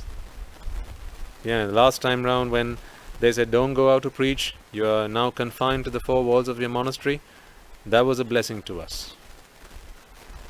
Because when we have come with one purpose, and that purpose being nothing other than exclusively the aspiration or the pursuit of Nibbana, we don't need to go anywhere.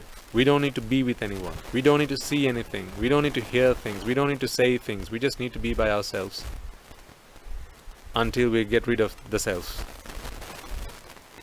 So, Corona has been a blessing. Because no one's coming to the monastery. It's just the monks and the anagarikas. And anything we talk between ourselves, this is the Dhamma. And plenty of time to reflect. Plenty of time to contemplate. A lot of time is now dedicated towards meditation for all of us. Week-long meditation sessions for all of us. No talking with each other, right? So things that are going on out there, as they say, you'll have read up in various news briefings and so on, right? These days, that I think lately someone showed me a picture of Galface, and it's all green now. Well, it used to be very different apparently, but now it's all green because it's now been vacant for a long time, and no one's coming or going. So the greenery has started to take over the land. And in other news, they say that the Himalayas, which could not be seen for a long time, is now becoming visible to parts of India and so on. So they're saying that that Mother Nature is resetting herself. So all that is good is being restored. So likewise, Corona has been a blessing to us because all that is good is being restored, even at this monastery. So you can see that the last weeks that we have been at the monastery, for me to be talking about these things with you, I couldn't have been sat on my backside doing nothing. So I want to share these things with you because I know that with these contemplations, it's really attacking my defilements. I'm a more free person than I was 2 weeks ago, than I was a week ago. I'm more free than I was then. I feel less of a burden in my mind. I feel lighter than I felt a week ago. No, I haven't lost weight. That's not what I'm talking about. Mentally, I feel lighter. Mentally, less things bother me. Less things hassle me. Less things feel like a vexation. I'm able to accept the things that happen around me simply as events. They're simply events. A man shouting at me is an event just as much as it's raining. It's an event. Or a leaf falling from a tree is an event just as much as someone's dying in front of me. It's an event.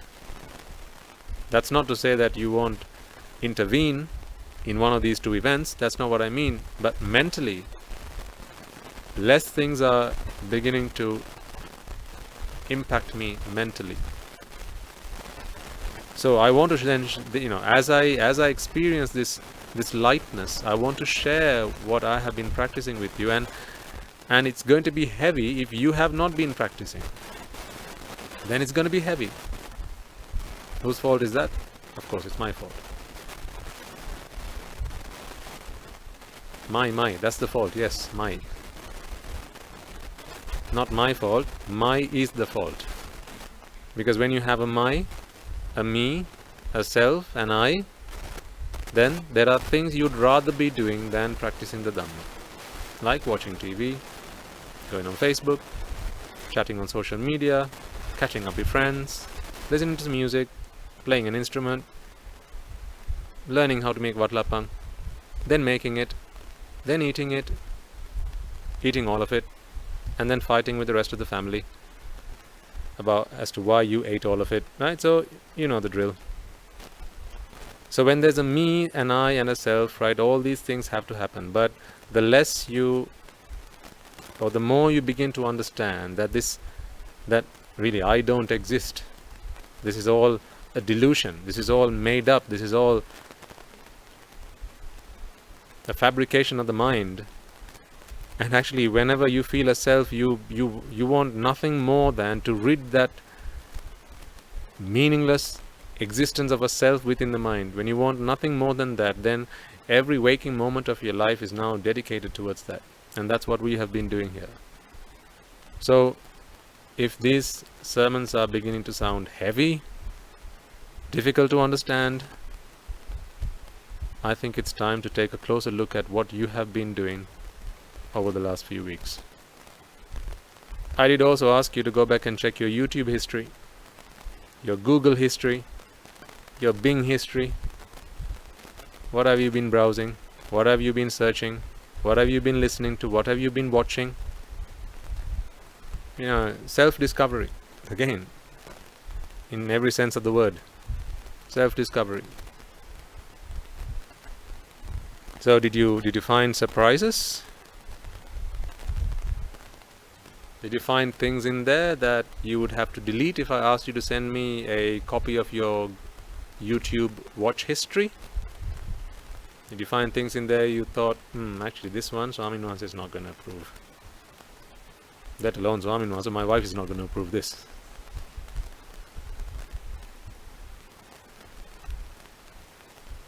Did you find those such things? Good. If you did, good. Why is that good? Because now you can start to think about yourself. It's never bad to find out something bad about you. What's bad is not to find out what is bad about you. That's what's bad. It's never bad to find out what's bad about you. It's bad to not find out what's bad about you. So if you found what's bad about you, that's good. That's not a bad thing. That's a good thing. Because now you can do something about it. So if you're not proud about your encounters, in your escapades during the last few weeks, then I propose it's time to change. Your adventures into the deep dark corners of the World Wide Web over the last few weeks, over the last month or so, then I propose it's time to change. For whose sake? Well, hopefully you have the right answer to that question. It's time to change. Remember, if this situation continues for the next month, 2 months, 3 months, by the time you come back, you'll probably think I'm speaking to you in Russian. That's because I'm not going to be here doing nothing, just looking into the starry nights, waiting for time to pass by, while you guys do that at home. By the way, this is not me making a remark that this is what you're doing. I know there will be quite a lot of you, I'd like to think all of you, have been making great efforts You've been sticking to your timetables and been practicing the Dhamma. But when you come back, I'll be looking forward to share with you what I have discovered about myself. And if you have been on the same path, then you will understand what I'm going to be saying. If you have not been doing that, if you have not been doing your 15 minutes every day, then you will not understand what I'm saying. Please don't point the finger at me then. Okay? So, let me summarize what we have spoken about today before we conclude today's sermon. This is why I also wanted to limit these sessions to 2 hours, because if you get me to speak for 4 hours, then you will need to go through an entire card of aspirin as opposed to only 2 tablets. So let me summarize what we spoke about today. We did a quick whistle-stop tour of what we discussed last week. Right, again pose the question to you. Who's on the chair?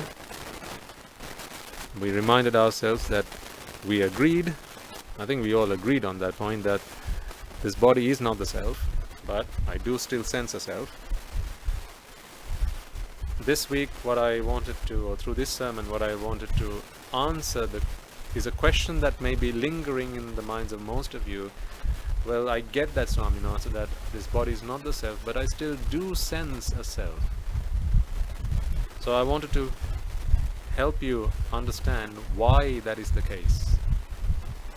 See, we need to move away from finding out where the self is, and our conversations need to incline and lean more towards where or how the sense of a self comes into being, because that was the Buddha's approach. He did not entertain questions around what, or rather, where is the self. He diverted them towards how. How does it happen? And then we talked about the several examples, several experiences in our lives which fortified it within our minds that this body is the self. A simple, here, come here, hold my hand, was enough in our minds, in our formative years, to suggest to us that this body has to be the self.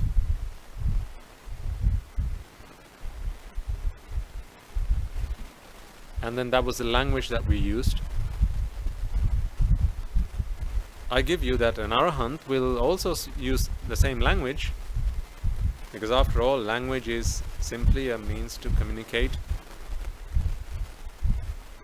conventional truths. Conventional truths, that's what language is, a means to communicate, a medium to communicate conventional truths. So conventionally, an arahant would also speak to another arahant and refer to him in terms of you, I, and so on and so forth. They, he, she, right? He will use those words. He might also say, here, hold my hand. He will also say, I'm going to talk to you. Can you see me? Look at my face. He will also use those terms, he or she. But he will use them with perfect understanding that these words are simply devices to convey conventional truths rather than ultimate truths. Because he has understood fully that the ultimate truth is that there is no you, he, she, it, they, I, we, or any of these things. But in a world in which everyone's talking about you and I and me and us and them and he, she, it, these pronouns that we are all too familiar with. It's one of the first things we learn when we learn a language, right? Pronouns. Usually comes after the alphabet and the vowels, pronouns. Why? Because language is so important to sentient beings whose existence is founded on the existence of a self. This is why active voice is the preferred way to construct sentences to use in communication, as opposed to passive voice. People find that uncomfortable. People don't like passive voice. You remember that from school. So these are some of the things we spoke about today. I have no way of checking your homework, but hopefully you did what I asked you to do, which is to keep asking yourself the question, who's doing this, who's doing that, and so on. I think not last week but the week before, I proposed to you, if you have some spare time, then maybe try and put more time towards practicing the Dhamma, in other words meditation. That's, I think, when I spoke to you about the 5-day programs that we have been doing at the monastery for Anagarikas and monks. And I propose that you start something, even if not to that scale. Something's better than nothing, always. And if you can't do 5 days at a stretch, then maybe a day, maybe half a day. And I propose to you, if you get everyone else at home to look after you, essentially serve you with the meals you need and so on. I mean, they are going to earn tremendous amounts of merit, and you can practice the path. Particularly if everyone at home is focused on their salvation, then this should not be a difficult thing to do. So I hope you have tried that. If you haven't, then next week is as good as any week, or the upcoming week. I think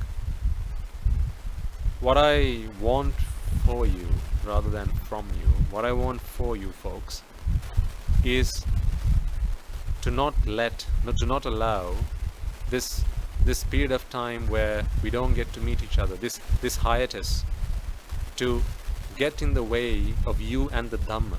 I don't care about the fact that it's got in the way of you and I. I don't care about that, because after all, you and I don't exist. But the Dhamma exists. And the Dhamma is there to help you rid the you within you. That's what the Dhamma is there for. So I don't want this period of time, what's going on around the world, to get in the way between you and the Dhamma. After all, Dharma Yobai, that's what we've always been about. Because the Dhamma is what teaches you that you don't exist. After all, the Dhamma is what you need to do to cleanse yourself. So, this is why I'm so keen on you doing the things that I'm asking you to do. I don't know. There's a voice at the back of my head, my mind, telling me that do not expect most of the listeners to be doing what you're asking them to do. There's a voice at the back of my head saying that. I'm trying to get it to shut, but it's still telling me that. I don't know why it keeps telling me that. I'm hoping that it's a voice that I can just ignore. But for as long as it keeps telling me that, I feel obliged. I feel it's my duty to keep reminding you, don't put this off. Remember what we spoke about right at the beginning of this sermon? To be born human is rare. To sustain life is rare. Particularly to sustain life for as long as is required to listen to the Dhamma, because the Dhamma is rare, and what is most rare is someone who's been born human, who lives long enough to listen to the Dhamma, and then who practices the Dhamma and ultimately attains their salvation. That is extremely rare. So when that is something that is extremely rare, it's only fair for me to think that not everyone is doing it. Because if everyone was doing it, then the Buddha has to be wrong. And the Buddha can't be wrong. So if the Buddha can't be wrong, then I think my fears are perhaps true to some degree. Let it be true, but hopefully let it not be true for you. Okay, so again my ask is, don't let this time where we are apart, where you don't get to come and sit down in front of the Swami Mahansa and listen to the Dhamma. Again, when you're here, I can keep you alert.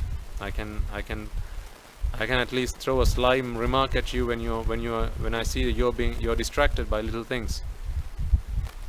But when you're at home, I don't know what you're doing. Half of you might have fallen asleep by now. I don't know. I really don't know. There may be other distractions around you. Perhaps you've already got your phone in your hand, and as you listen to this, you're on Facebook. You're posting something or poking someone or commenting on something or the other. I don't know. Why do I care? I care because ignorance and attachment, we can't let ignorance and attachment get the upper hand. This is a common battle that we all are fighting. I have no problem with you. I have a problem with ignorance and attachment. I have a problem that ignorance and attachment are so strong and so fierce that they'll do anything to preserve themselves, to protect themselves from their enemies, and their enemy is the Dhamma. Sometimes we feel like we're fighting a losing battle. After all, that is the truth, because this battle will be lost 2,500 years from today. And then we have to wait for another great king to come back and re-establish order. So this battle will be lost. Therefore, I think it would be fair for me to say we are fighting a losing battle.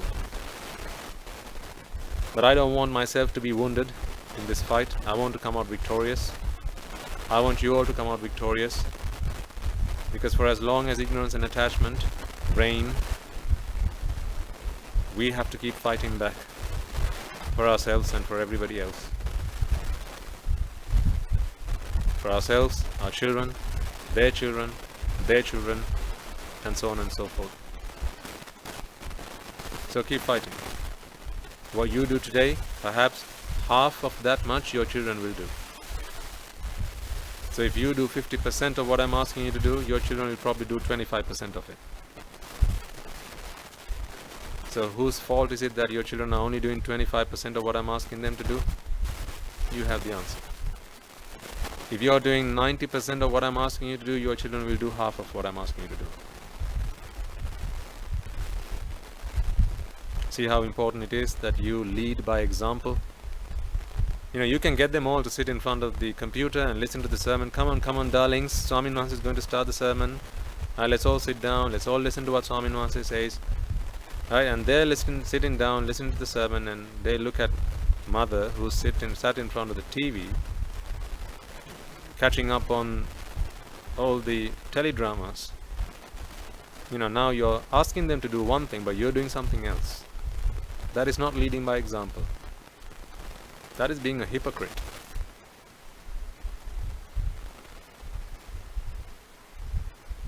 I need you to understand why speaking like this is not because I want to sound insulting or condescending towards anybody.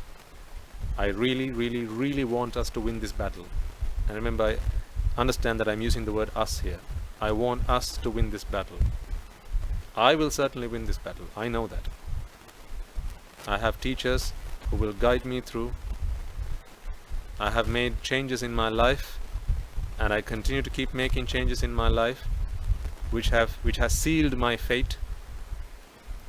For as long as I am in the presence of my teachers, they will see me through well. I know of that. That is fact. But can I say the same of you? I would like to, but can I? That's why you are remote to us. I don't know what's going on there. I don't know what's going on in your homes. I don't know what your children are up to. I don't know how much you sit yourselves and them in front of the TV. I don't know how much time you spend on the computer just browsing the internet, wasting away your precious life. I don't know any of these things. And when I don't know any of these things, that's when the voice in the back of my head begins to sound louder.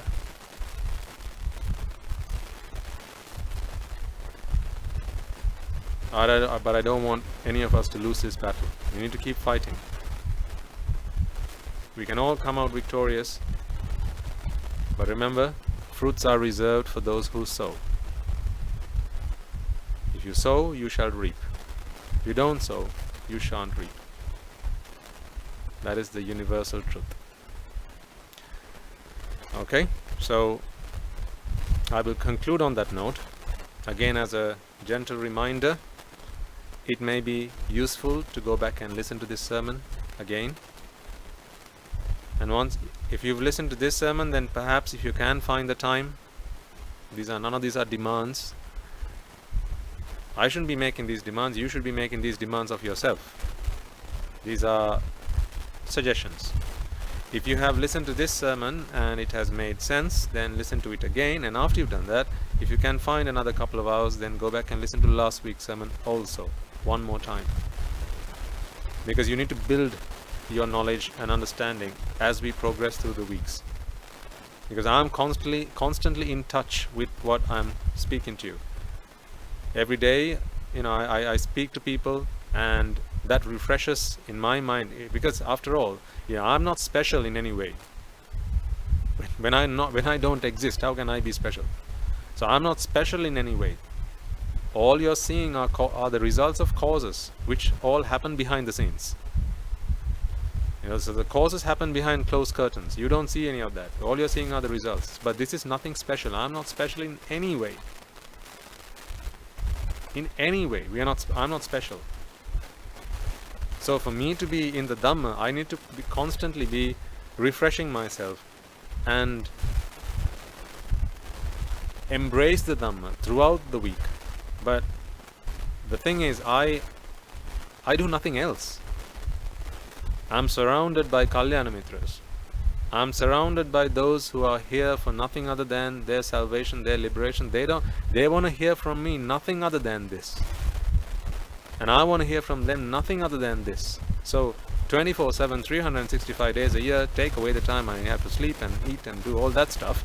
The rest of the time, I'm constantly in the Dhamma. Unfortunately, I can't say the same of you only because I don't know.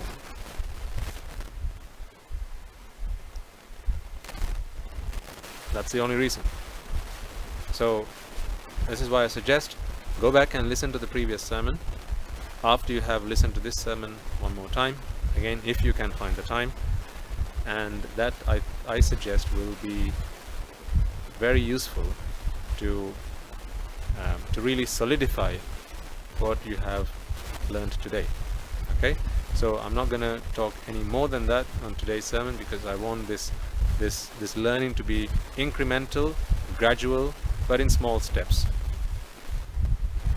On top of the fact that this is new, I'm also doing this when you're not in my presence, so I need to be careful not to bombard and overburden you with something that can be overwhelming. So I don't want to be doing that. So I'm going to give this to you in very bite-sized chunks, but you need to be doing what you need to be doing, your end. And I think we work together on this, then this time that we spend apart, we can ensure as much as we possibly can does not go to waste, and you will continue on your progress in the Dhamma.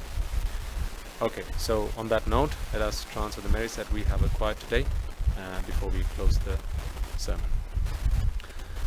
So first and foremost, let us all take a moment once again to remind ourselves that it is because of the Supremely Enlightened One, the Perfect One, the Omniscient One, the Magnificent One, the Immaculate One, that we have the gift of Dhamma today. And the Bhikkhu Bhikkhunis, Upasaka Upasikas, who since time immemorial protected and preserved the teaching of the Buddha and passed it down through the generations in the form of the Tripitaka as well as the noble lineage. Let us take a moment to transfer merits to all of them. Let us also take a moment to transfer merits to all the members of the Mahasangha, wherever they may be throughout this world. not forgetting for a moment the monks and nuns who are resident in your local temples and nunneries. It is they who have always been by your side, come rain or shine, through thick and thin. During the difficult times of your life, they've always been there to guide you, support you, and to assist you, and to protect you through the Dhamma. May they all rejoice in the merits that we have all acquired today. Let us also transfer merits to Guru Swamin Wahanse, as well as all the other monks resident at the monastery, and the Anagarikas, as well as the Anagarikas, as well as all of you who have dedicated your lives to practicing the Dhamma and achieving your liberation, as well as taking time out of your precious lives to expound the teaching of the Buddha and to share it among all other beings for their benefit and for their betterment. May they all rejoice in the merits that we have all acquired today. Let us also take a moment to transfer merits to our families, parents, siblings, relations, grandparents, teachers, as well as all others among the living. They are those who have helped us, supported us, assisted us in any way that they could to help better our lives. May they all rejoice in the merits that we have all acquired today, and may through the power of these merits, if any of them have been born in woeful states, may they rejoice in these merits and be born in the blissful plane. May through the power of these merits they abstain from the unmeritorious deeds. May they fulfill the meritorious deeds. May they fulfill the noble eightfold path, and may they all attain the supreme bliss of Nirvana. Sadhu, sadhu, sadhu. Let us also take a moment to transfer merits to the Devas, Brahmas, spirits, demons, and those among the dead, wherever they may be in this 10,000 world systems. May they all rejoice in the merits that we have all acquired today. Let us also take a moment to transfer merits to the members of the armed forces, whose efforts have gifted us a nation in which we can live in peace and harmony, and also members of the police force, as well as members of the health services, particularly in this day and age, those who have dedicated their lives to protecting and preserving precious human life, as well as helping all those who have been affected by the recent troubles that have impacted upon all of us. May they all rejoice in the merits that we have all acquired today. Let us also transfer merits to everyone, all and everyone who take it upon themselves the burden and the duty and responsibility and obligation to lead our country, to protect our country, and to develop our nation. May they all rejoice in the merits that we have all acquired today. May through the power of these merits, if any of them have been born in woeful states, may they redeem themselves and be born in the blissful plane. May through the power of these merits they abstain from the meritorious deeds, fulfill the meritorious deeds, fulfill the noble eightfold path, and may they all attain the supreme bliss of Nirvana. Sadhu, sadhu, sadhu. Finally, let us all take a moment to transfer all these merits to all the men and women worldwide, wherever they may be, whatever they may be engaged in, those who have taken great efforts to propagate the teaching of the Buddha and continue to do so, and in this day and age by using technology and various other means to transliterate these sermons, and so that it is available for use by all others throughout the world, not just today but also in times to come. May they all rejoice in the merits that we have all acquired today. May through the power of these merits they abstain from the unmeritorious deeds, fulfill the meritorious deeds, fulfill the noble eightfold path, and may they all attain the supreme bliss of Nirvana. Sadhu, sadhu, sadhu. And finally, may through the power of all the merits that we have all acquired today, we be able to witness the advent of many hundreds of thousands of Arahatun Vahanses in this, and Arahat Mehin Vahanses in our very lives and in the era of the Gautama Supreme Buddha itself. Sadhu, sadhu, sadhu. And finally, may through the power of all the merits that we have all acquired today, you and I and everyone who has contributed to making this event a success, either by monetary donations or by passing on their blessings or by extending their support, may all of them rejoice in the merits that we have all acquired today, and may through the power of these merits they all be able to become an Arahatun Vahanse, an Arahat Mehin Vahanse in this life itself and in the era of the Gautama Supreme Buddha itself. Sadhu, sadhu, sadhu. The members of the Mahasangha will now transfer their blessings to you.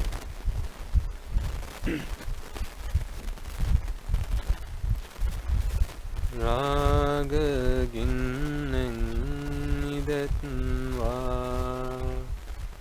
Dvesha ginnen nidetva Moha ginnen nidetva Nibbana parama sukhayen Sukhita taravetva Nibbana parama sukhayen Sukhita taravetva Mamada siyalu loka siyalu satmayo Nibbana parama sukhayen Sukhita taravetva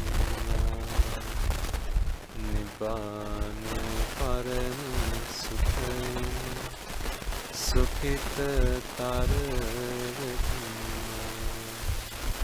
Nibbana parama sukhayen Sukhita taravetva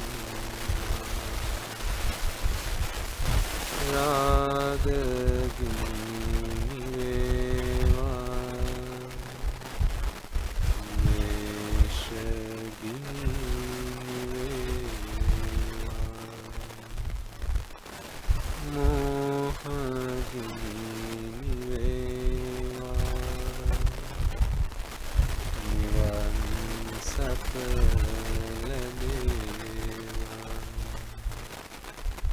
Nivan sapaladeva Nivan sapaladeva